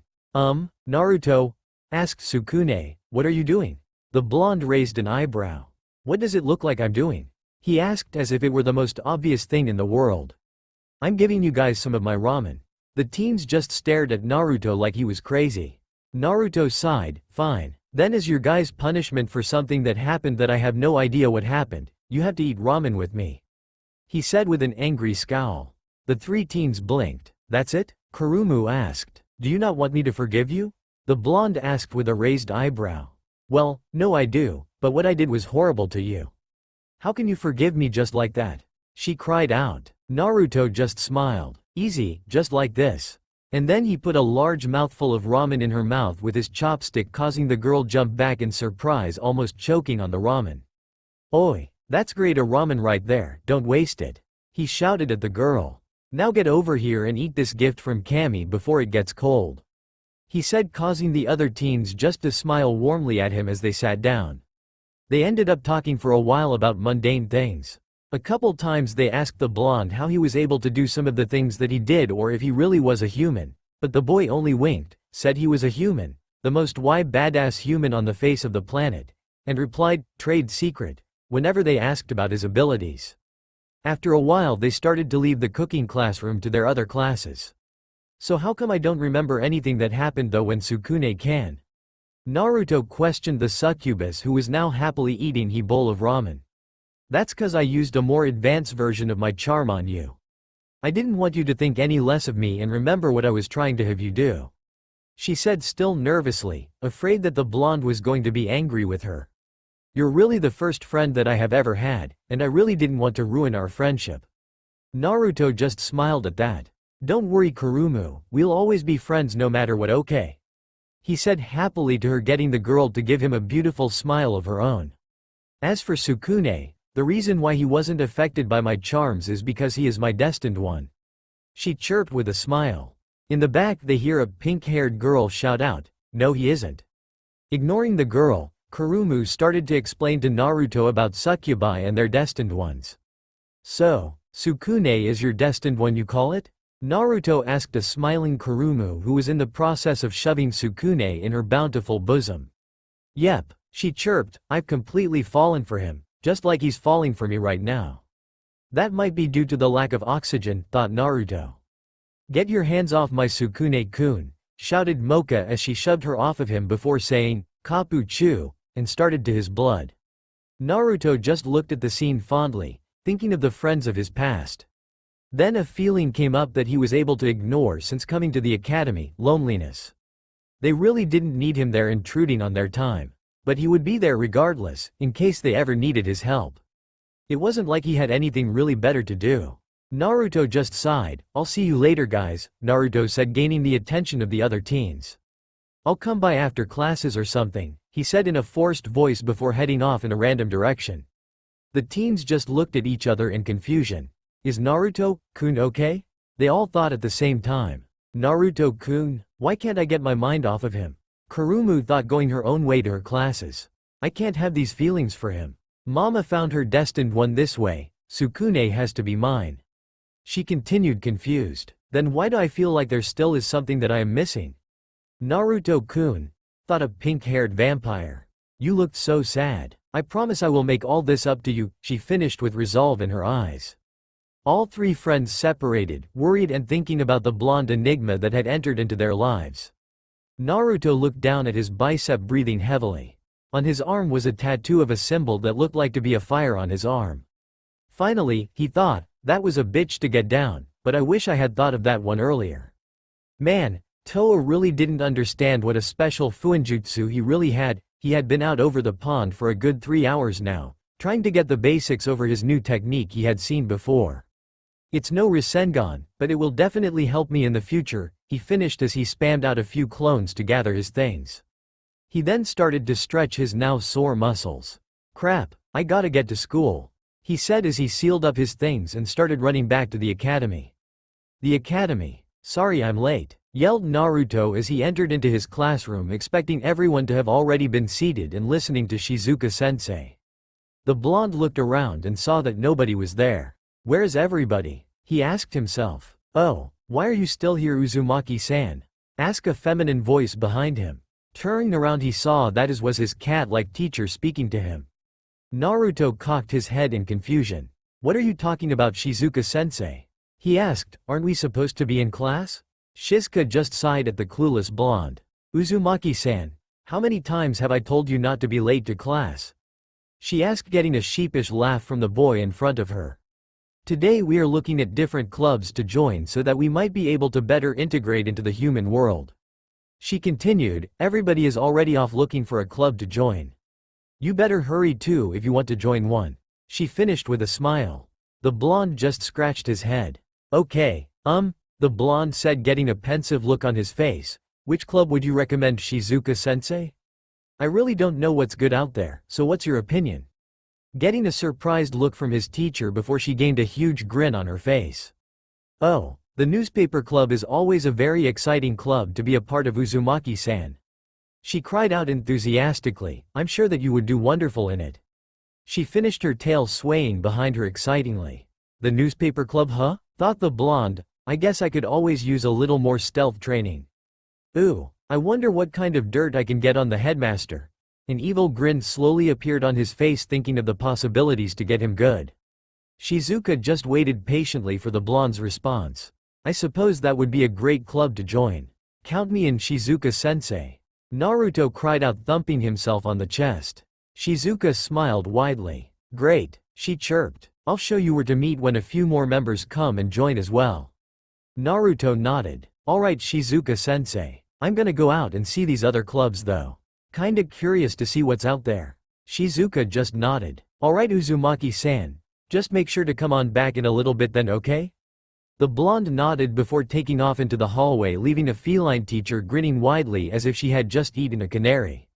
Whoa, Naruto mumbled to himself as he saw the busy hallway packed with students going from club to club looking for something that interested them. There's a ton of people here. Going down the hallway looking left and right, he saw tons of different clubs ranging from astronomy to zoology. They had everything there. Naruto took his time looking at the many stands there, seeing what everyone had to offer. They even had a karate club there that had interested Naruto for a moment before seeing their technique. Not gonna lie, he thought it was pretty lame. Beside, hand to hand, he already had his style that he had adapted to his own unique sense of combat. He smiled as he continued down the hallway looking at the diversity of the clubs until he was stopped suddenly by a very beautiful girl. Well, hello there, handsome, said the girl. Naruto couldn't help but become a little red at the appearance of this girl. She had greenish-blue hair with cyan-colored eyes. Also, it looked as though she had yellow shells that were placed on both sides of her head. She was wearing a bikini that was holding her well-developed assets, jiggling every single time she moved. Around her waist she was wearing Naruto thought was a piece of straight purple fabric that she had just tied around her waist. She chuckled quietly seeing the boy in front of her blush. Are you looking for a club to join? 'Cause the swimming club is always an open invitation for newcomers to join, she said, smiling before giving the blonde a very noticeable look over, especially for someone like you, cutie. She smiled widely as the boy seemed to become even more red. It's Aoi, he started before he was cut off by the girl. My name is Tamao Inchinos, she said, placing one hand on her hip, the other going through her hair accentuating her well-developed figure. I'm the president of the swimming club. Nice to meet you. She finished walking up to him, latching onto one of his arms, pressing her bountiful breast up against him. Naruto visibly shivered as she whispered in his ear, so what's your name, handsome? Naruto Yu Uzumaki. He stuttered out. Damn it, he thought. What was going on with him? Just because some hot girl starts rubbing her body all over him he turns into putty. He's gone up against an army of plant people and still all it takes is for a girl to throw herself at him and he's gone. She looked up at him and smiled. Well, what do you say, Naruto-kun? Would you like to go for a swim with me? She said, trying to press more of her body up against him. Naruto faltered, he didn't know what to do in this kind of situation. Sure, Jiraiya-sensei would have probably bitch-slapped the hell out of him for acting like a weenie, but he just couldn't help it. Finally getting up the nerve he started, WWLA actually ta, URK, jerking back as he found another pair of slender arms wrapping around his neck, pulling him out of the grip of the girl. Hey, she growled out as she saw another girl with green hair on Naruto's back, wrap her legs around him while nuzzling her cheek to his over his shoulder. Hey there, Naruto-kun, she said seductively, why are you hanging around with this boring girl when you could be with me? She smiled coyly, glancing back at Tamao, who was now grinding her teeth. Eiko-chan? Naruto asked. For your information, he's about to join the swimming club. She growled, getting a smirk from the other girl. Well, if that's the case, why don't you join me, Naruto-kun, with the cooking club? I will make sure you can have all the ramen that you can ever dream about. She seductively said in his ear, slightly placing her lips on the tip of it. Naruto's eyes widened at this. All the ramen he could ever dream about? That was a tall order. He wondered if she really could back that up. The swimming captain fumed. Naruto-kun already agreed to join my club, so hands off, you little huss, she continued before being interrupted. Growl. Both girls' eyes widened as they looked at the sheepishly grinning blonde in front of them. Sorry about that, girls. He laughed, a little embarrassed. It looks like I forgot to get some food. Would you really make me some ramen though, Eiko-chan? You weren't kidding when you said that, right? He said, nervously hoping that she could make this dream come true. Eiko just flashed Tamao a little victory smirk before turning to the blonde, pressing her large assets against his back, getting the blonde a little flustered. But of course, Naruto-kun, she said, I would never lie about something as important as ramen, now would I? Now let's leave this cranky swimming girl and go grab a bite to eat. Naruto looked up at Tamao with an apologetic smile.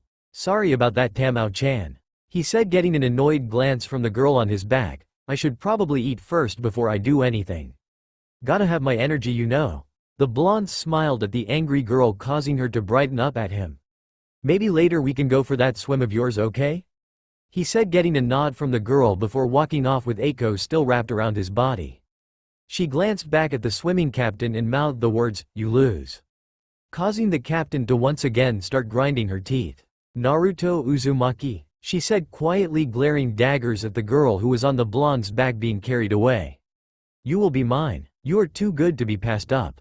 With that, she stormed off, thinking of when she would be able to corner the blonde again without worrying about what apparently was her competition. You see, Eiko-chan? Our favorite blonde said, that's why you would never want to have miso ramen for breakfast. He cried out, never does a body good.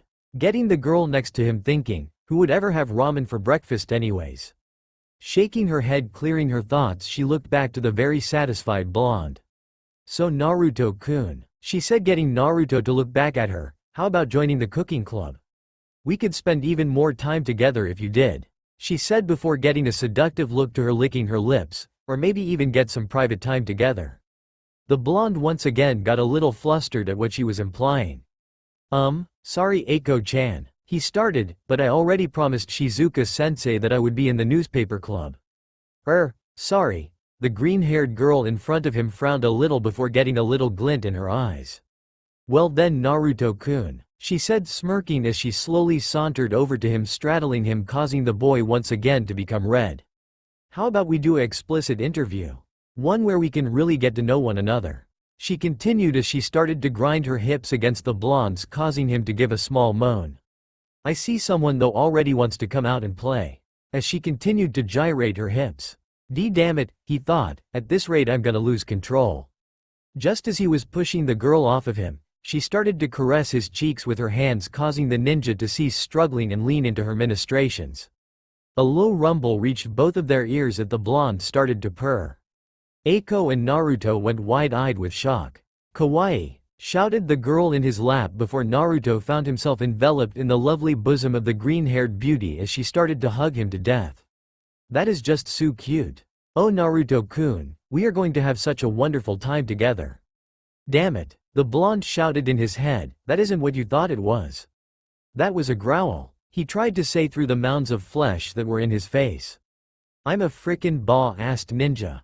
And frickin' bad-assed ninjas don't purr, we growl. He continued as he trying to regain himself and get out of the predicament that he was currently in, not realizing his own mistake. Ninja? Eiko's eyes widened at this little bit of information that she had just received. Noticing the struggling blonde beneath her, she smirked once again. He's just what I need to make everything happen.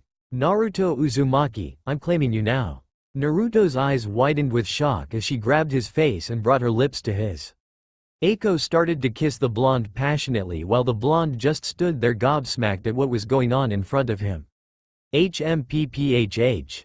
The blonde tried to back up but found that the girl's tongue had darted out into his mouth, exploring everything it could reach. Eiko started to move her hips once again, feeling Naruto's heart problem rubbing against her womanhood, eliciting her own moan into Naruto's mouth. She could feel Naruto start to relax and ease into what she was doing. That's it, she thought as she planned her next seduction move, just go with it. Just then the door to the classroom was slammed open. Naruto-kun, cried two girls as Eiko looked back with hate in her eyes. Damn it, I was so close. Get off of him. A pink-haired girl ran over to shove the girl, but Eiko just flipped backwards off of Naruto, leaving him in his still dazed state. Kurumu looked Naruto over, noticing his out-of-it look, eyes widening around a certain area that was straining under the fabric of his pants before glaring at the green-haired girl.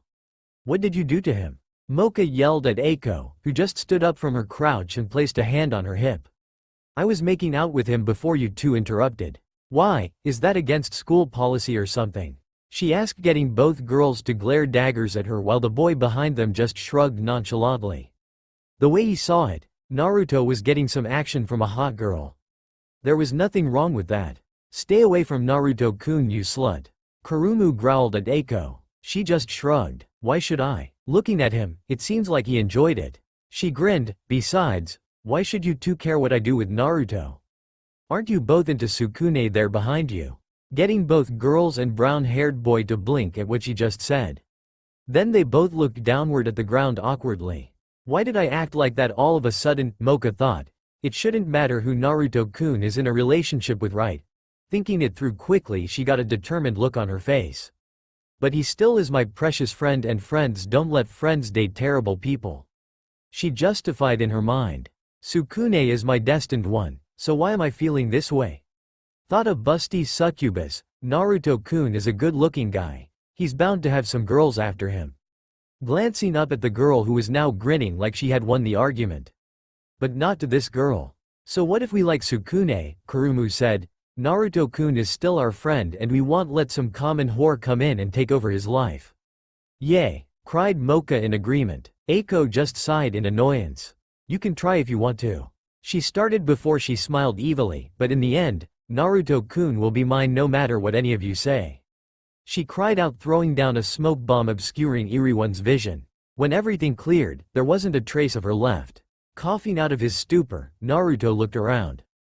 What happened? He asked curiously as the girls grabbed both of his arms and threw him outside of the room and began to chew him out about the type of girls he was seeing. Sukune just had a sweat drop forming on his head at the sight of the blonde being berated. Don't see why they're upset. I say good for Naruto personally, but there was no way in hell he was going to be saying that aloud as he saw the girls continue scolding him for picking up such a whore. But Moka-chan, Kurumu-chan, she gave me ramen. He argued back at the girls. They both smacked him on the head. Itaii. What was that for? Damn it, Naruto-kun, shouted Kurumu. Didn't your mother ever teach you not to take candy from strangers? Getting a confused look from the blonde, Moka chipped in. The same rule applies here. Never take ramen from a stranger, Naruto-kun, she said sternly at the blonde, getting him to pout. But it's ramen, he said quietly before getting smacked again. Damn it, stop hitting me. Whack, whack, ow. Naruto, Moka, and Sukune were now all walking down the hall with the clubs still advertising their qualities. Kurumu ran off a little earlier because of some cookies that she had made earlier were about to burn in the oven. You girls are so mean to me, pouted Naruto. Sukune didn't say anything. Why didn't you girls slap him around? He asked Moka, who gave Sukune a dark glare causing said boy to shiver. Naruto, you dumbass, he cried out fearfully, don't go out with whores. He finished looking at Moka for approval, who was smiling. He looked at Naruto apologetically, getting a glare from the blonde.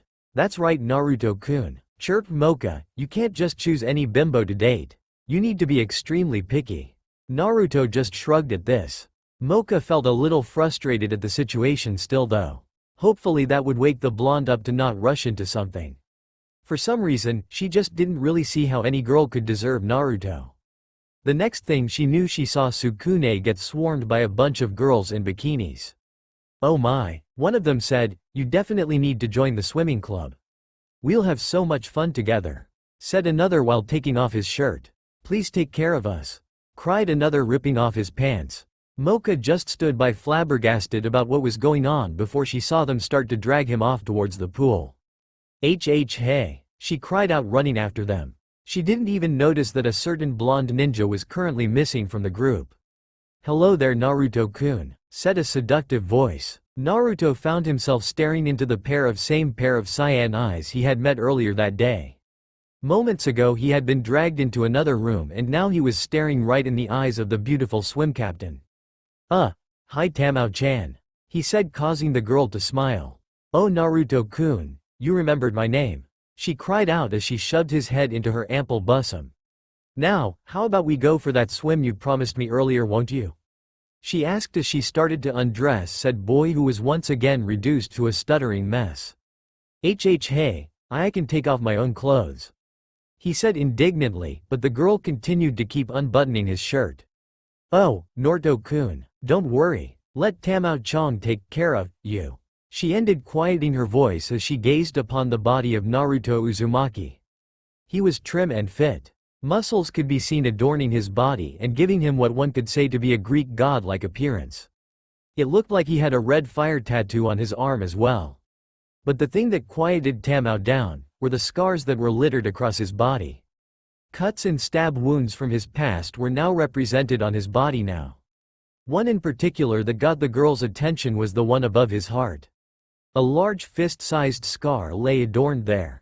Naruto, nervous of Tamao's reaction, stood there nervously before she took her hands and started to run her fingers along the different scars that were there. Naruto's eyes snapped open in shock. "Oh wow," Tamao said quietly, "look at these beautiful markings.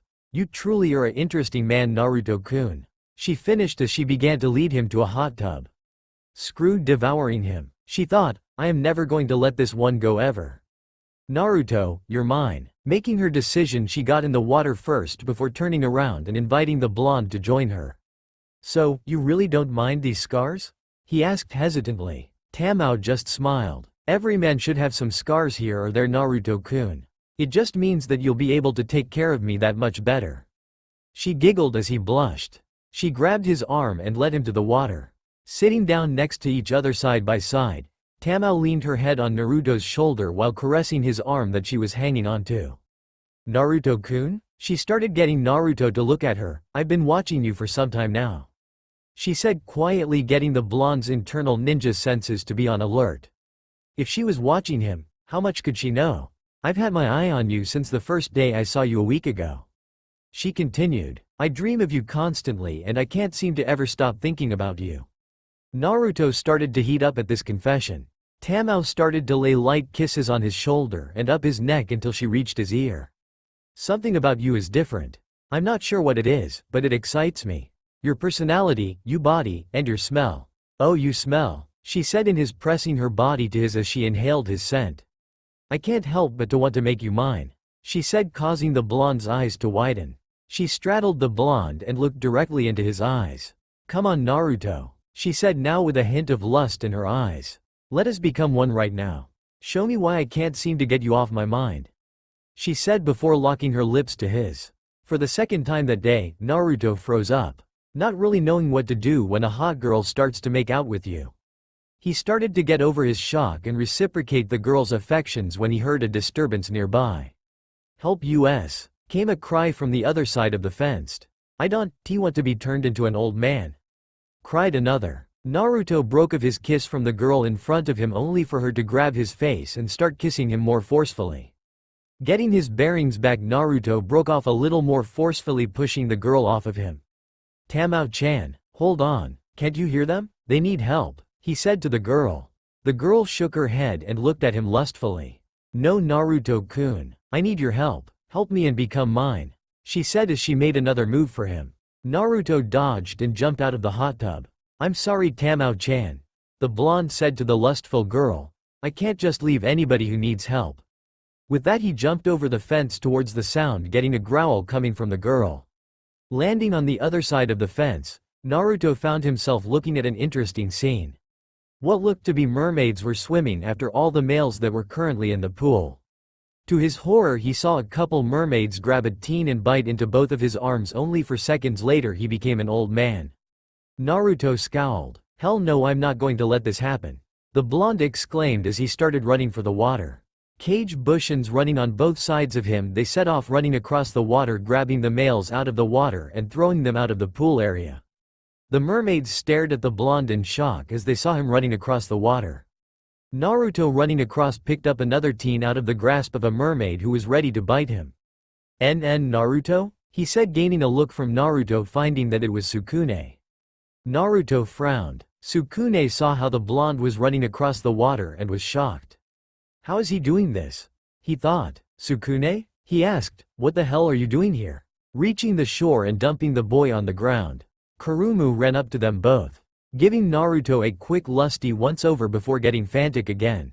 Naruto-kun, she cried out frantically. Moka is still in the water. Water is a vampire's weakness. Getting the blonde's eyes to go wide and snap his head towards the water where the succubus was pointing. Shit, he said, looking for her as the mermaids in the water began to congregate together. Naruto grabbed Sukune and started to run back across the water to head off the mermaids from reaching the vampire. He chucked Sukune in her general direction, getting a cry from the boy. Quick, Sukune, the blonde yelled, get her out of the water, as he turned around to face the multitude of mermaids. You stole our life energy supply, you son of a bitch. One mermaid cried out, rushing the blonde. She swam at impressive speeds towards him, jumping out of the water with her mouth wide open to take a bite out of him. The blonde merely sidestepped to the side, grabbed the girl by her tail and gave a quick chop to the back of her neck before throwing the girl off to the side out of the pool. This just seemed to get the other girls angry and start to charge him. "Stop," came a quick command, getting everyone to look at the figure who yelled. Half in the water came up Tamao. Naruto noticed that she in fact too was a mermaid from her tail. "Naruto-kun, you just get more and more interesting by the second. I truly wonder what kind of monster you really are," she said as she noted the blonde's unique way travel in the water. She came to the front of the mermaids. "Naruto-kun, come back to me," she said, getting a cry from the sideline from a certain succubus that sounded a lot like a hell number. Tamao just continued, "Come back and be with me, Naruto-kun.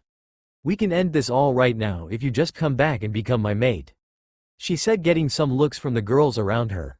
They looked at her, then at the blonde, then back to her. "Captain," one of the girls said, "this man is the reason why we don't have any males to their life energy." She angrily glared at the boy. Tamao just shrugged. "There is always an abundance of males here at the academy, don't worry about it. This is only a minor setback. This man in front of us though, he's completely different from any other specimen I have ever seen before. And I will do anything I have to get him," she said, determiningly, getting the others girls to look at her strangely. It was rare to see their captain act this passionate about something. The girls decided to support their captain in her decision and looked back at the blonde. "So Naruto," she continued and stretched out her arms, "come, so we can be together once again," she said with a smile. Naruto glanced behind him and saw that Sukune had gotten Moka to the edge of the pool already. "I'm sorry, Tamao-chan," the blonde said, "but what you and the other girls here are doing is wrong and I just can't support you in it." Tamao's eyes narrowed at the blonde. "You even went after my friends as well, who are my precious people." He too narrowed his eyes and gave the girls a sharp look. "Those who mess with my precious people will pay," he said, getting into a fighting stance. Tamao just sighed. "I don't think you really understand, Naruto-kun," she said with a frown. "I'm not giving you a choice," she yelled as she swam towards the boy, her hands becoming web-like and scaly. Before she could reach him though, Naruto felt a strong presence appear out of nowhere, distracting him for just a second before he dodged a swipe from the mermaid, who ended up nicking the side of his face, causing him to bleed just a little bit.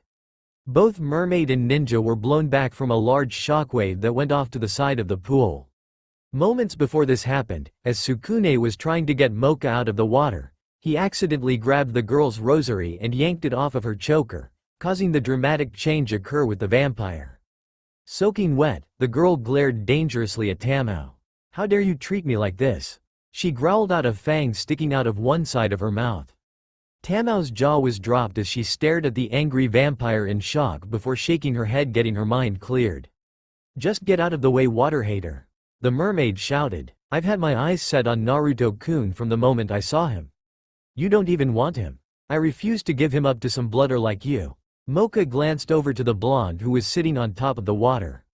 "You got some explaining to do, Uzumaki-san," she said in a voice that left to reason she wouldn't just drop the issue. Tamao became enraged. "Don't ignore me, you water hater. I'll get rid of you for good," she yelled, snapping her fingers, having all the other mermaids in the water swiftly make their way over to the vampire. HMPH. Coming from a low-class fish that can't think about anything but food. She snorted, "Don't make me laugh." Two mermaids came up on opposite sides of the girl, lunging at her mouths and webbed claws open. Then at the last second, before Moka could do anything, something came in and hit the girls back into the water. "What?" Moka's eyes widened. "I just saw a blur, what was that?" she thought as she scanned the water, only for her eyes to widen again when she saw Naruto land in front of her, back facing towards her. Her eyes narrowed at his upper back. "Demon?" she thought. Naruto glanced back at her with a smile. "Sorry, Moka-chan. I know you want to take care of these girls yourself, but I don't want any of them to die today. So how about I take care of this for you?" He finished, grinning at the girl. Moka just looked at the blonde with an inquisitive eye before huffing. "Fine, Uzumaki-san," she sneered. "I didn't want to sully my hands on the likes of them anyways." She finished, turning around to walk to the wall behind her where she leaned her back against it. This will let me see what exactly he can do as well. He's much faster today than he was a couple days ago.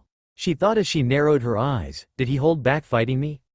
Angered at the prospect that the blonde had been taking it easy with her. She would never admit it, but she worried for the blonde a little after the harsh beating that she gave him. If that was for naught, there would hell to pay. You can't beat us, Naruto-kun, said Tamao, regaining the vampire's attention. Mermaids are invincible in the water. You're in our territory, she shouted as she swam for the ninja. Naruto just glanced at her before catching something that was heading for his head. He looked over to his right at a clone who gave him a salute before dispelling itself. You should know, Tamao-chan.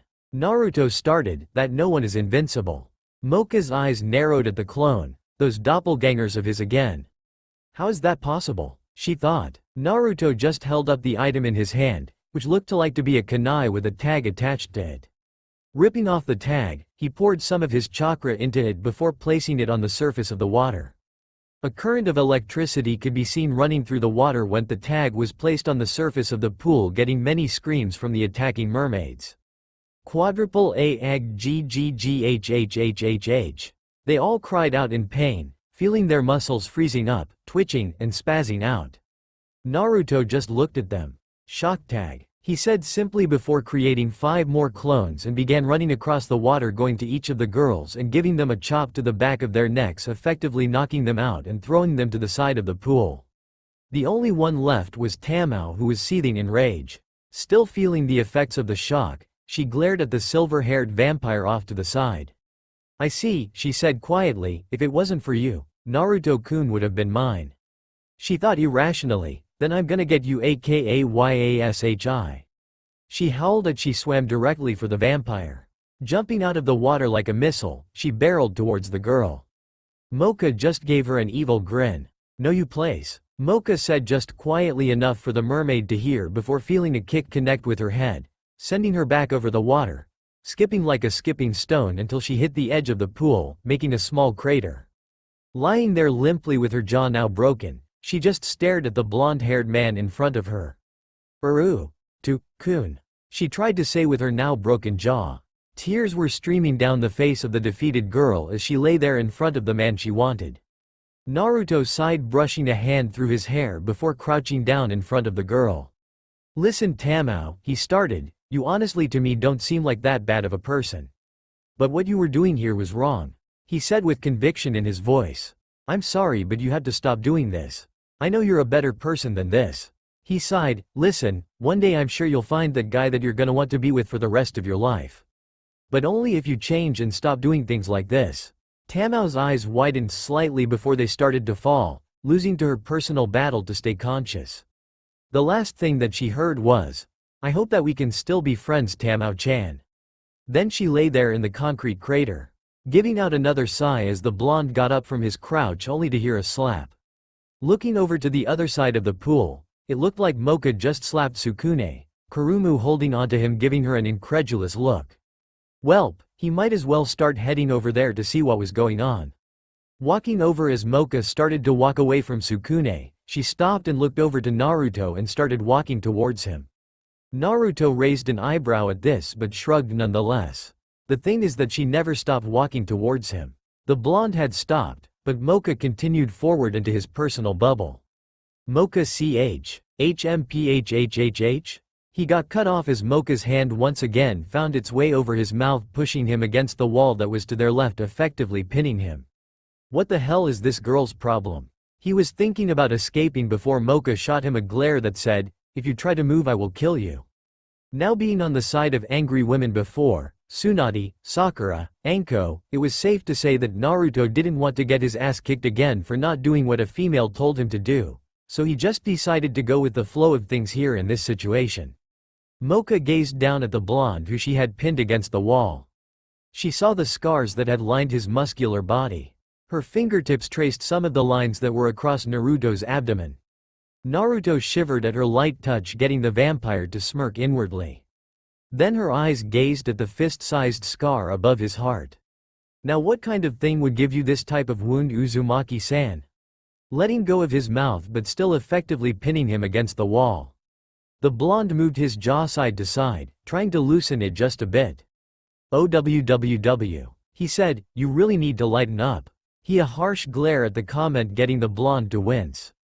Well, you know, he started, doing things that normal boys do, you know? Random adventures, accidents, and little fights.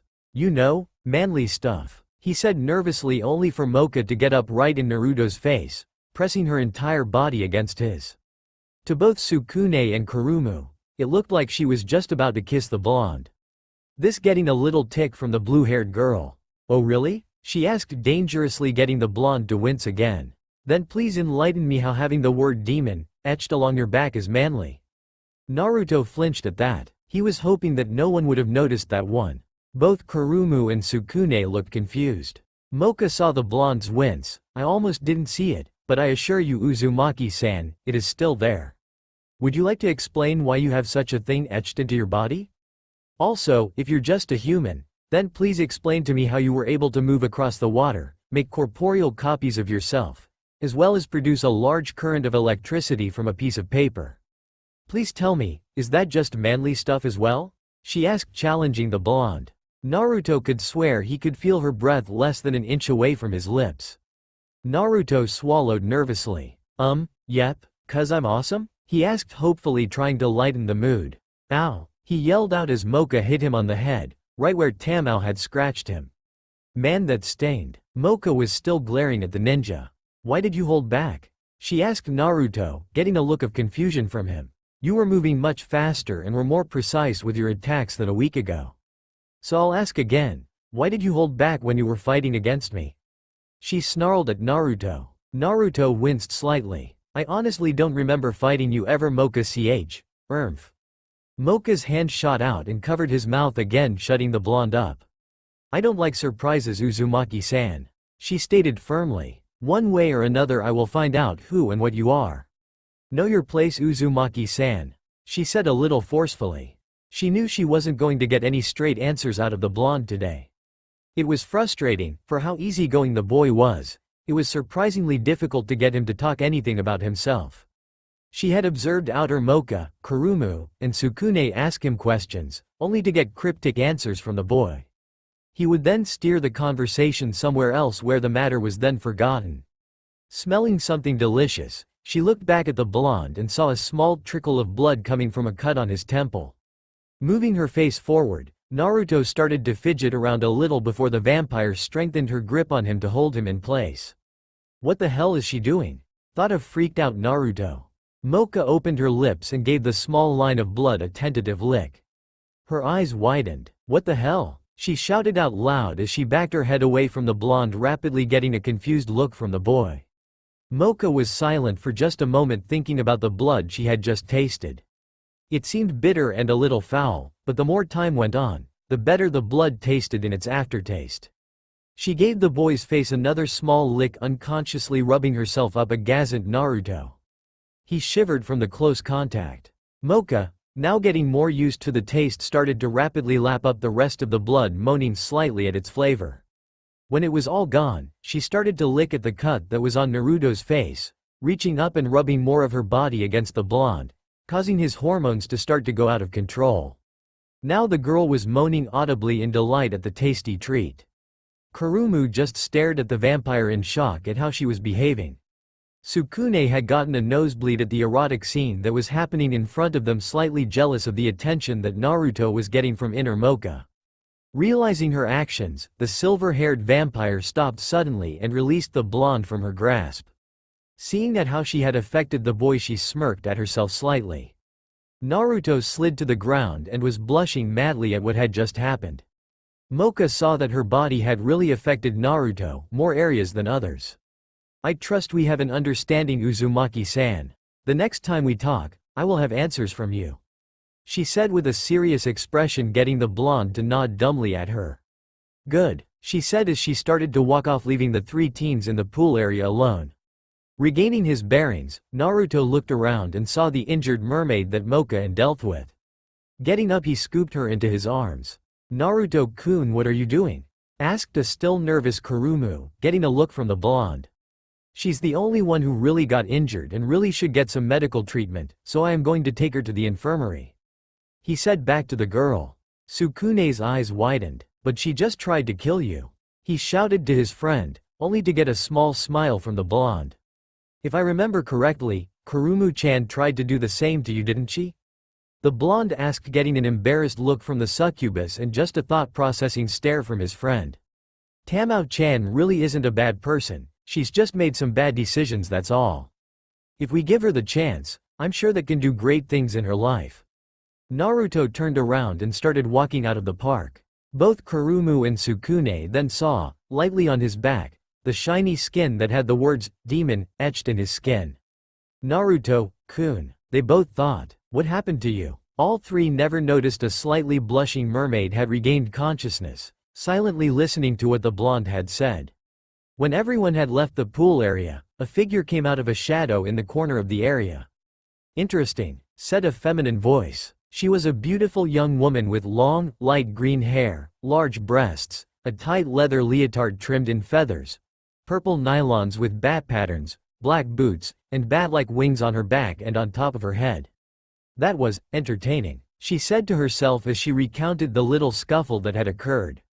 This place might not be so boring after all. Smiling at herself, I suppose I could have some fun before I found my other self.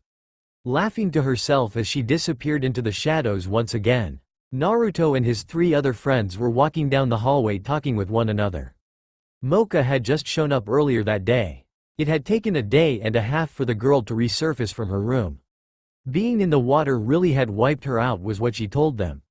Seeing she was okay, now both Kurumu and Sukune went back to their favorite thing to do, it seemed like, for the past day. Pester him about how he was able to perform superhuman acts of God. Naruto for the most part just brushed them off, steering the conversation away, like saying how Kurumu and Sukune should go on a date.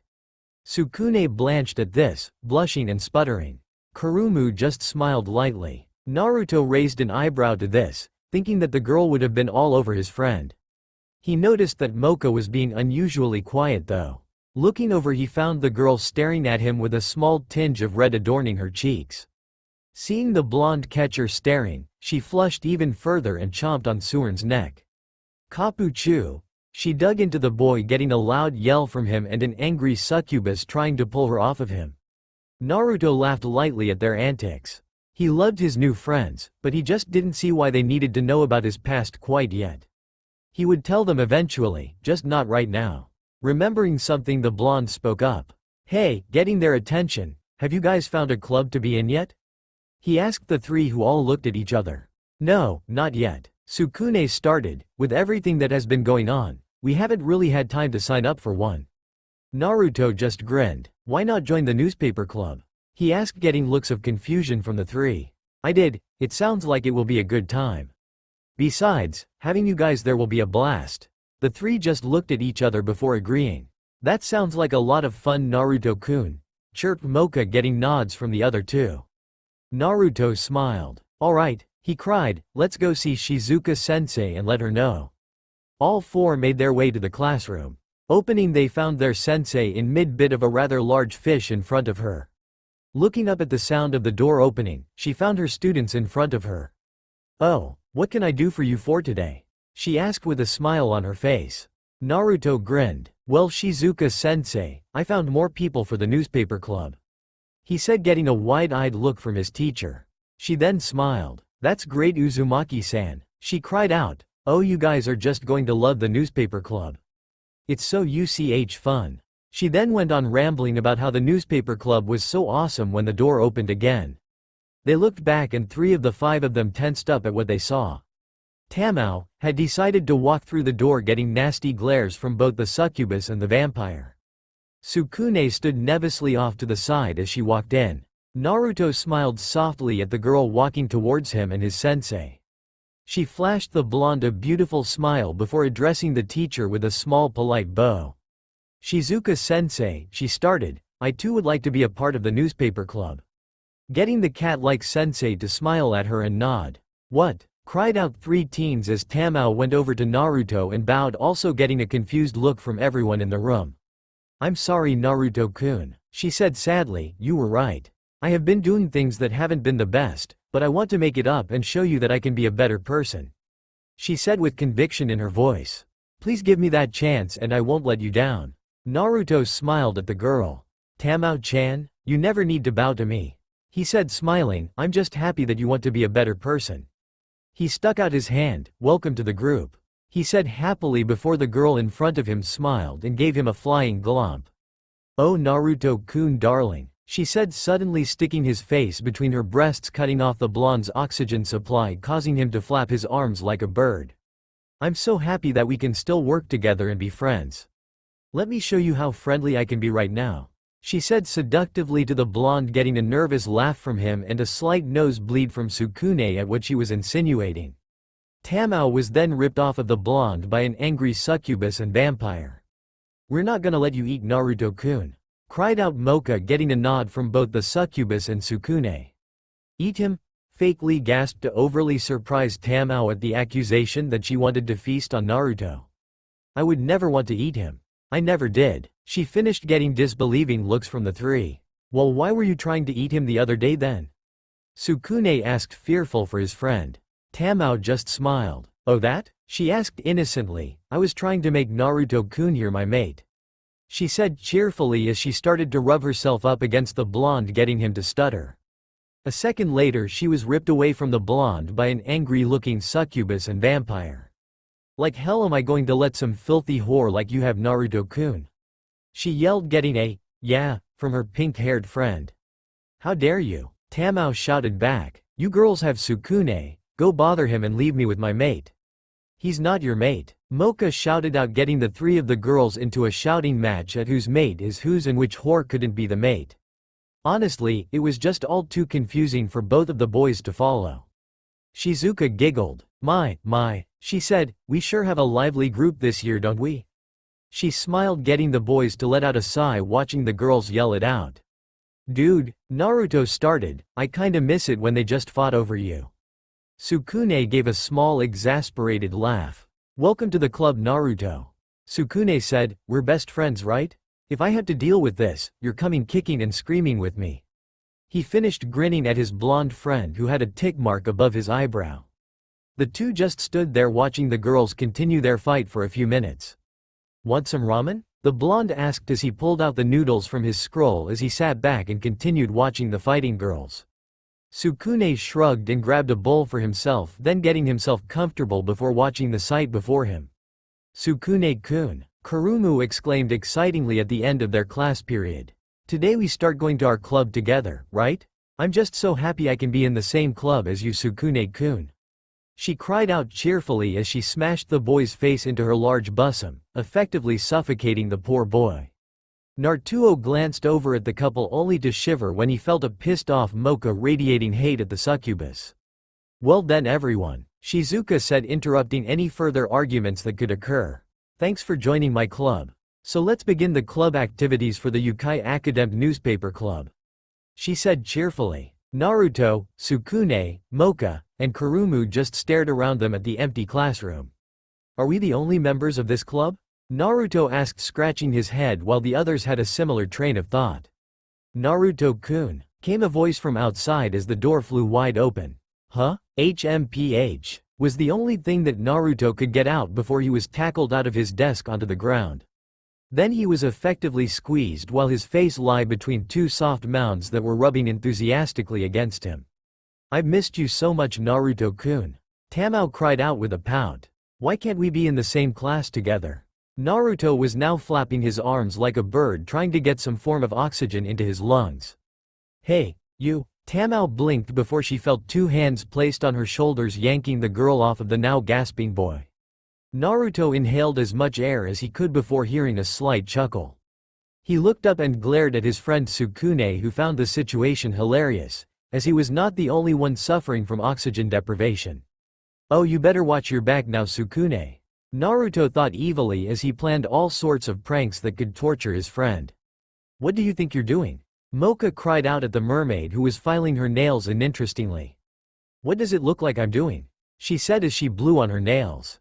I'm spending time with my future mate. She said causing both Moka and Kurumu eyes to pop open as they turned slightly red. Mate? Kurumu squeaked out before glaring at the girl. Naruto would never become the mate of a parasitic fish like you. she said angrily as a tick mark formed on the head of the mermaid. Just what the hell do you mean by that? She growled out. Why don't you just go over and fight over Sukune? I don't see why you both are like this if Naruto isn't the guy you're interested in. She said, annoyed before a slight smirk formed on her face. Or, maybe, you both really like Naruto instead. She grinned as both girls turned red and looked down awkwardly. That's not it at all. Moka cried out, getting a vicious nod of agreement from the busty succubus to her side. Why, yay, we're just looking after Naruto-kun, she said, defending herself. He's our friend too, and we can just have some whore going and destroying the good person that he is. She justified her action. The girls then continued to argue as Shizuka desperately tried and failed to control the yelling women. Unfortunately for the girls, no one noticed that Naruto was no longer in the room. A nearby room. Humph. Naruto grunted out as he was thrown in a chair with his hands tied behind his back. What's going on? He asked, confused before looking up into a pair of dull green eyes. Eiko-chan? He asked, genuinely confused before she straddled him. So, she said, slightly depressed, you joined another club, she said as she looked down, slightly dejected. Naruto looked at the girl for a moment. Anyo? He said slightly awkwardly, the home economics is awesome and stuff, Eiko-chan. But my friends are all in the newspaper club as well, he said as he looked into the girl's sad eyes. I couldn't just leave them there. But you left me. Eiko pouted to Naruto. Honestly, what did those girls have that she didn't? She knew she was damn why. So why hadn't Naruto come to her? Hell, she even made him a shitload of ramen, a thing that he claimed was a gift from the gods. What was it going to take to get this guy? Then why don't you come and join us? Naruto said, grinning, causing the girl to snap her eyes back to the blonde. You're a good friend of mine too, Eiko-chan. I'm sure that the others would welcome you with open arms as well. Eiko had to hold back a snort as she saw what had happened when other girls tried to put the moves on him. Those two vultures would come in and kick anyone else away from the boy, even though they pretend to say that they aren't interested in the boy. She stared into his blue eyes for a moment. Damn those innocent eyes of his. It made her want to take control of him. She smiled sultrily. I'll come, Naruto-kun, she purred as she brought her face uncomfortably close to his, causing the boy to blush slightly. If you do me a favor. Naruto blinked before smiling. Sure, Eiko-chan, he said brightly, all you needed to do was ask. I'll do anything for you. Eiko's grin only widened and she brought her lips less than an inch away from Naruto's lips. Make me yours, she whispered before hungrily attacking the surprised blonde's lips. Naruto gasped slightly and Eiko found that as an opportunity to shove her tongue inside his mouth, eliciting a slight moan from the blonde. After a few seconds of surprise, Naruto's wide eyes began to close as he melted into the kiss. Eiko grinned inwardly as she felt the blonde's resistance fade away. She continued to grind the blonde, feeling him hardening underneath her. Hydoroburasuto, hydroblast hydoroburasuto. They both heard as a blast of water struck the green-haired girl, forcing her away from Naruto, who was still in a bit of a daze. Eiko flipped over and unsheathed her nodaichi, glaring at the culprit responsible for interrupting her playtime. What the hell do you think that you're doing to my mate? Growled out an angry Tamao, both Kurumu and Moka standing right behind her with disapproving looks etched on their faces. Another boy peeked into the room with a slightly confused look of what was going on. He had a handsome face with long shining black hair that was kept out of his face by a red headband. His eyes were violet red as they gazed on at the scene. A wolf pendant could also be seen dangling down from his neck. TCH, Eiko ticked as she sheathed her weapon and stood up. I'm just giving Naruto-kun my welcoming gift. That's all, she smirked. Welcoming gift? Tamao questioned, still glaring at the girl. Yeah, welcoming gift. Eiko grinned. You see, I've just been introduced as the newest member of the club. A tick mark formed on the head of the three girls in front of her. The black-haired teen only quirked an eyebrow. Let me introduce myself, she said as she took an elegant bow. My name is Eiko Teruya. Please take good care of me. She looked up and smirked at Tamao. Tamao was seething as she registered what this hussy had just said. New member? She said, what the hell does a slut like you know about journalism? She huffed only to cause Eiko to grin. Why, photography of course, she said as it were the most obvious thing in the world. She pulled out what looked to be an expensive camera from in between her cleavage. Every paper needs to have visual evidence for their articles, correct Gaine-chan? She said to the teen who finally walked all the way into the room. Jin-senpai. Moka said, you know this girl? She asked. Gaine Morioka sighed as he ran a hand through his slick hair. Yay, she's in the same class as me. But I'm surprised Eiko-san. He said as he looked at the girl. You don't really interact with anyone too often. So why now? Eiko smirked. It looks as though something caught my attention. She gazed lustfully at Naruto, who was just starting to come back from his hormone high. All the other girls fumed at her gaze. Besides, she said as she disappeared only to reappear right next to Gaine. Fast, he thought as he narrowed his eyes. What kind of monster was she again? He was snapped out of his thoughts when he saw photos being dangled in front of him. I'm sure we can work out some sort of agreement, right Gaine-chan? She whispered into his ear. Jin's eyes widened as he saw photos of girls undressing from the girls' locker room. Well, he said coolly, these are quite the impressive photos you have here, Eiko-san.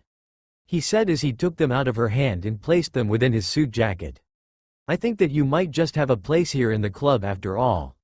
What? Cried out the rest of the women. Jin-senpai. Kurumu shouted, her pictures can't be that great.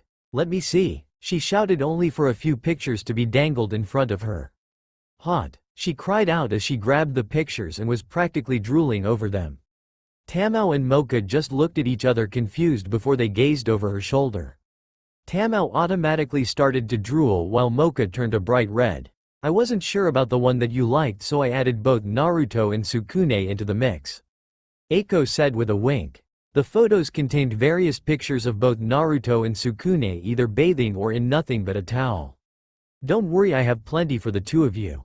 Eiko said as she shoved the pictures into Moka's trembling hands. Also, these are only of Naruto with one little extra. Eiko said as she handed the pictures to Tamao's awaiting hands. Hey now. Naruto finally came to and cried out. Don't I have a say in this? He said, slightly annoyed before glancing over at Eiko. If she was able to spy on him without him noticing, either she was really that good, or he needed to really pick up his game. Nope, chirped the four girls as they continued to look at the pictures. Naruto sighed before getting up. Hee. Naruto stopped. He had heard that type of laughter before. That was the laughter of a perverted man. He looked over in the corner as he saw Jin hunched over looking over the pictures that he just got.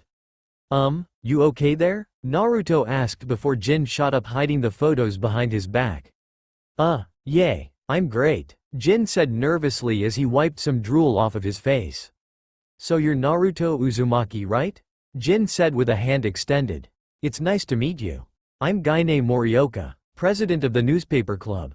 Naruto took Jin's hand and shook it before looking around. Nice to meet you too. By the way, where is Sukune? Naruto asked only to get a chuckle from the president. Oh, that guy? He said, waving a hand nonchalantly. He ran away once he was caught peeping at both Moka-chan and Kurumu-chan's panties. He laughed. Man, both of them really slapped the hell out of him. Naruto's eyes slightly narrowed. That didn't sound like his buddy at all. If anything, that sounded like from what he could tell from his brief encounter with his senpai. That's how it was. Oh well, there really wasn't anything that he could do about it now. Even if he brought up the issue to the girls, he wasn't sure if they really would believe him or not. They would most likely get embarrassed and irrationally accuse him of wanting a peep too. Something that he didn't need. He would just talk to Sukune later that day and get all the facts clear. For now he would play the innocent friend who doesn't really know anything. Wah! Sukune cried out as he pouted in Naruto's room. Naruto, please help me, he cried out as he began to engorge an unholy amount of better than brownies. Naruto's eyebrow twitched violently. Honestly, he loved his bro, but there were limitations as to what was considered into this friendship. It had seriously affected his training for the day and there was no way in hell he could working on his fuinjutsu at this point. You can stop bawling like a little girl anytime now, Naruto said, slightly annoyed with his friend. Honestly, the kid hadn't stopped crying for like 2 freaking hours. But Naruto, you believe me, right? He asked hopefully. If you say you didn't mean to, then I believe, man. Now stop your bitchin' and man up, Naruto shouted. Listen, Moka-chan is probably just embarrassed that you saw her panties, so that's why she's acting the way she is. Wait a day or two, I bet that she will have forgotten the entire thing," Naruto said. Sukune sniffled for a moment, trying to control his emotions. "I swear, man, sometimes you act like a little girl, wearing a frilly dress, with little pigtails, skipping around the courtyard." Sukune slightly glared at the blonde. "Do not," he muttered to himself before grunting slightly as he pushed himself off of Naruto's bed. Naruto quirked an eyebrow. You okay there?" he asked. Sukune nodded as he stretched his limbs. "Yay," he said, "it's just that for some reason, my body has been feeling heavier recently." Sukune looked at Naruto. "Am I getting fat?" he asked as Naruto slapped his own face. "And here you're saying that you're not acting like a girl," Naruto muttered. He was glad to see that his little experiment was working though. It seemed as though Sukune was getting used to everything though. He might be keeping secrets from his friends, but he at least wanted to have something that they could resort to as a last-minute backup measure. The next day, "Damn it," Naruto grumbled, "all this drama is really way too tiring for me," he said to himself. That morning, Moka had totally ignored Sukune, who was trying to follow the girl like a little lost puppy before he once again started bawling to Naruto. He was lost in thought, thinking about what he could do to help with his friend's predicament that he didn't pay attention when he rounded a corner. "Kya!" a girl cried out as she fell down, bumping into Naruto. A stack of papers flew out of her hands and scattered all over the ground. Naruto blinked as he looked down at the girl. She was a pretty girl who had short violet hair. She had a small frame and a small bust, while her legs were long and slender. She rubbed her backside that was stinging slightly. "Sorry about that," Naruto said hastily as he bent down to grab the scattered papers. The girl blinked for a moment before she too went to grab the papers. "It's all right," she said quickly, "you don't need to worry about it." Just as her hand descended on a piece of paper, another hand landed upon hers. She looked up and gazed into Naruto's cerulean eyes. He blushed slightly as he stared into her red eyes before pulling back. "Sorry," he said quickly and quietly and continued to gather the papers.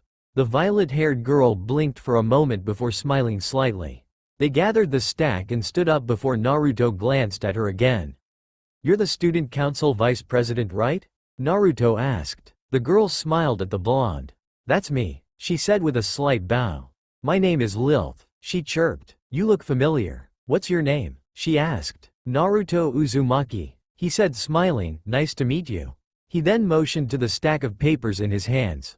"So where do these go?" he asked. "Oh, you don't need to worry about that. I got it," she said. Naruto just shook his head. "I'd feel bad if I didn't help you with these after knocking you over." He grinned. "Just tell me where to go." Lilith blinked before she smiled while brushing a bang out of her face. "All right, thanks," she said quietly. "This way," she suddenly said brightly as she motioned the blonde down the hallway. An hour later. "Wow," Lilith said as they placed the papers on top of a desk. They had to make a few trips back and forth to move all of the documents. "You really know about everything about ramen, don't you?" she said hesitantly. She guessed that it wasn't so bad to have a ramen addiction.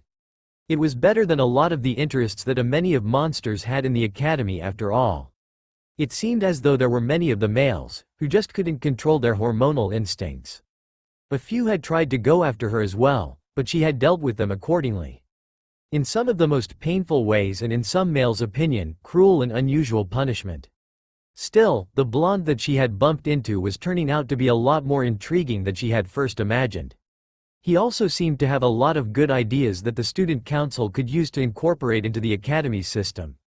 He had yet to stare lustfully at her. Sure, he seemed attracted to her, but she noted that he was just shy in that regard. He genuinely just wanted to help her out. Naruto just grinned. "Maybe I'll make a special meal for you one of these days to introduce you to the magical wonders that ramen has," he said excitingly. Lilith just giggled at the blonde's antics. "Maybe I'll take you up on that offer someday," she said smiling. "Naruto, how would you feel about joining the student council?" she asked quietly. Naruto quirked an eyebrow. Not to not sound grateful. "But why?" he asked. Lilith shifted slightly. "The student council is lacking a lot on the value of moral discipline within this academy," she explained. "There are few people who are like you, Naruto-kun." She looked up at Naruto. "I believe that you would make an incredible difference within our school." Naruto awkwardly scratched his head. "Lilith-san," He started, I feel like you're overestimating me and what I can do. He said sheepishly. I don't think that I really can do that much, to be perfectly honest. That, and he just really didn't have time for it. With everything else that he has to do for school along with his club activities, he could barely finish his training that he needed to get done. Not to mention working on his seal arrangements, which basically caused him a huge migraine in itself. Oh, but I think you definitely would, Naruto-kun, she said, looking up hopefully to the boy. Please consider the position, she begged as she clasped her hands together. Naruto at this point looked torn. Damn it, he thought as he tried to look away from the girl. Why does every girl know this frickin' puppy eye no jutsu? He sighed as he scratched his head. Listen, I honestly don't think that I am right for the job, to be perfectly honest. And I really don't have a lot of time to spare with my other club activities. He said, causing the girl to look down depressed. But, if there is anything else that you need help with, whether or not it's just like grunt work or just need to talk to someone, definitely call me up. Naruto said brightly. And hey, we could always set up interviews to help the students know the endeavors of the student council as well. Let the students know the accomplishments of your hard work. Lilith looked back up at the boy for a moment before letting out a slight smile with a sigh. Well, I suppose that's all right, she said. Thanks for everything though, I really appreciate it, and don't worry, I'll definitely take you up on that offer of yours later. She beamed up at the blonde. Naruto just grinned back at her as they walked out of the room they were in. Looking forward to it, he said as Lilith locked up the room. They continued down the hall when a flash of pink in the corner of his eye caught his attention. Huh? He said as whipped his head around and saw the vanishing figure of a depressed Moka running up the stairs to the rooftops. Hey Lilith, he said, getting his new friend's attention. I gotta go do something right now, he said as he backtracked down the hallway. But, hey, give me a call whenever you need help with something, alright? He said. Alright Naruto-kun, she said as she waved off the blonde. I'm gonna keep you to that deal then, she said. Naruto just winked at the girl before he too disappeared up the stairs after his friend. Lilith continued standing there for a little bit before turning around and heading down the opposite direction of the blonde. Naruto Uzumaki, she said the name to herself. What an interesting guy. I'll definitely have to keep an eye out on him in the future. Maybe he could be. She trailed off in her head as her face flushed. The rooftops. Moka sighed as she looked out over the entire academy from the rooftop. She didn't know what to think about Sukune anymore. Was he really that much of a pervert to do all of those things? First there was the peeping that her and Kurumu's panties incident. Then there were those rumors of him peeping in the girls' locker rooms as the girls were changing. Then he didn't deny the fact that he was peeping at all. She sighed again. She just wasn't sure what to think anymore. Ramen for your thought? Her eyes widened as she heard a voice behind her. She whipped around and breathed out a sigh of relief as she saw Naruto there extending a bowl of ramen to her. Naruto-kun, she said as she accepted the bowl. What are you doing here? She asked as Naruto pulled out a bowl of steaming ramen from nowhere. That's my question, Naruto said as he dug into his food. I saw you running up here and I got worried for you. Is everything alright? He asked. Moka smiled softly, looking down at her ramen. He was worried about her. Naruto really was a wonderful person. Everything about him confused her more and more. The more time she spent around him, the more and more she wanted to be around him. But then there was Sukune. He was her first bite after all. And that meant something significant to her. She sighed as she tried to sort out her own feelings. I don't know Naruto-kun, she said softly. She then reiterated everything that had happened throughout the day with her and Sukune. Naruto ate quietly and listened to the vampire's story as she let out her frustrations of the incidents and rumors. I just don't know what to think or believe anymore, Naruto-kun, she said sadly. What should I do? She asked, looking down over the school. Naruto slurped up the last of his ramen, silently contemplating how he should respond. Well, he said, what do you think happened? He asked. Do you think that Sukune is really that type of person who would do those sort of things? Moka widened her eyes. No, she shouted out before composing herself. I mean, at least I didn't think so, she said to herself. Then why not believe in him? Naruto asked, getting Moka to whip her head around and stare at him. I mean, he is our friend. And I know it would hurt a lot more if my friends didn't believe in me just because of some rumors that we're not sure is true or not. But, do you believe that Sukune really didn't do it and that it's all just a misunderstanding? Moka asked slightly desperately. Naruto quirked another eyebrow. Of course I believe that he didn't do it. Naruto said. But everyone said? She started. So what? Naruto interrupted. Sukune is my friend. I know what kind of person he is. I don't need anyone else telling me what kind of person he is. Sukune is Sukune, and I'll always believe in him, he said, causing Moka's eyes to widen her eyes. Naruto-kun, she whispered in slight awe at his conviction for believing in Sukune. She looked down slightly ashamed. Naruto-kun really is an amazing person, she thought. Without a doubt in his mind did he believe that Sukune was innocent. She continued looking down at the ground depressed. Nay, Naruto-kun, she said quietly, I'm a terrible person, aren't I? She said sadly. Her eyes widened when she felt a hand land on the top of her head. She looked up and stared into the eyes of a smiling Naruto. Of course not. Naruto grinned, because you haven't abandoned your friends. I know that you'll always be there for us, Moka-chan. So don't even consider the possibility that you're a bad person. In fact, I think you're an amazing person, Naruto said brightly. Moka stared at the blonde boy for a moment before tears started coming to her eyes. Wah! She started crying as she lunged in and started to cry into the blonde's chest. Naruto blinked for a moment before his eyes softened and let her cry it out. After a few minutes she backed off, wiping her eyes with her hands. Gomen, she sniffled as she tried to recompose herself. Naruto smiled. Nothing to apologize for, he said. Now come on. He gestured, let's go find Sukune and resolve this entire thing. Could you let me stay here for a moment to just think? Moka asked shyly. She wanted to go with Naruto, but she needed to figure out a way on how she should make up with Sukune. Naruto just grinned. Sure, he said, take all the time you need. He then pulled out a small blade. Moka-chan, he said, if there's ever anything that you need, whether or not it's help, or just need a friend to talk to. He said as he placed the handle of the kunai into her hand, just stab this into the ground and I promise that I'll be there, okay? Naruto said as he closed the girl's hand over the handle. Moka stared at the blade for a moment, looking at it before looking up at Naruto. As she looked into his eyes, she could tell that he was serious about everything. She let out a small sigh and smiled, nodding her head. Good girl, Naruto said as he patted her head. Let me know when you plan on finding Sukune. I'll come and help you find him, alright? He said as he started to walk away from the girl who just smiled and nodded her head once again. With that, the blonde disappeared down the stairs back into the academy. Moka turned around and looked out over the academy grounds before lifting the blade that Naruto had just given her, inspecting it in the moonlight.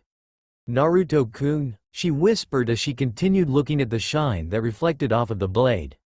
With Naruto continued walking down the hallway, humming happily to himself. Moka-chan, she really is a kind girl. Glad that all of that awkwardness is all over with, he thought. Naruto-kun. His head turned as he saw Sukune, Kurumu, Tamao, and Eiko running in a panic his way. What's up, guys? Naruto asked, only to be pulled by Sukune and Kurumu back in the direction to the roof. Hey, he yelled out. Sorry, Naruto, Sukune said as he dragged his friend. But we have to get to Moka-san, he said urgently. Kurumu nodded her head. It looks like Jin-senpai is up to something, she said. It seems like Sukune-kun was set up by him to make him look bad in Moka's eyes. Eiko winked at the blonde and whipped out some pictures from in between her cleavage. This here is proof that Gaine-kun set Sukune-kun up, she said. Naruto looked at the pictures, showing Jin leading Sukune to the girl's locker room window and peeking through. It really didn't matter anyways, Naruto said, but I suppose this is irrefutable proof. Sukune looked at him. What do you mean? He asked. Naruto finally got his own feet and started running with the group. I already talked to Moka-chan, he said. She already agreed that she would talk to you about it and listen to your side of the story. Sukune's eyes widened. Naruto? He said happily. He really was a great friend. Hell, he's probably been the best person that he's ever known. Thank you, he said, only to get a friendly punch in the arm. Don't get all girly on me again. Naruto said, come on. Let's go, he said as they ran up the stairs. With Moka stood staring at the kunai for a few moments, pondering about the blonde. What exactly does this thing do? She wondered. Oh, came a voice from behind. She turned around and saw Jin there standing underneath the moonlight. So this is where you've been, Moka-san,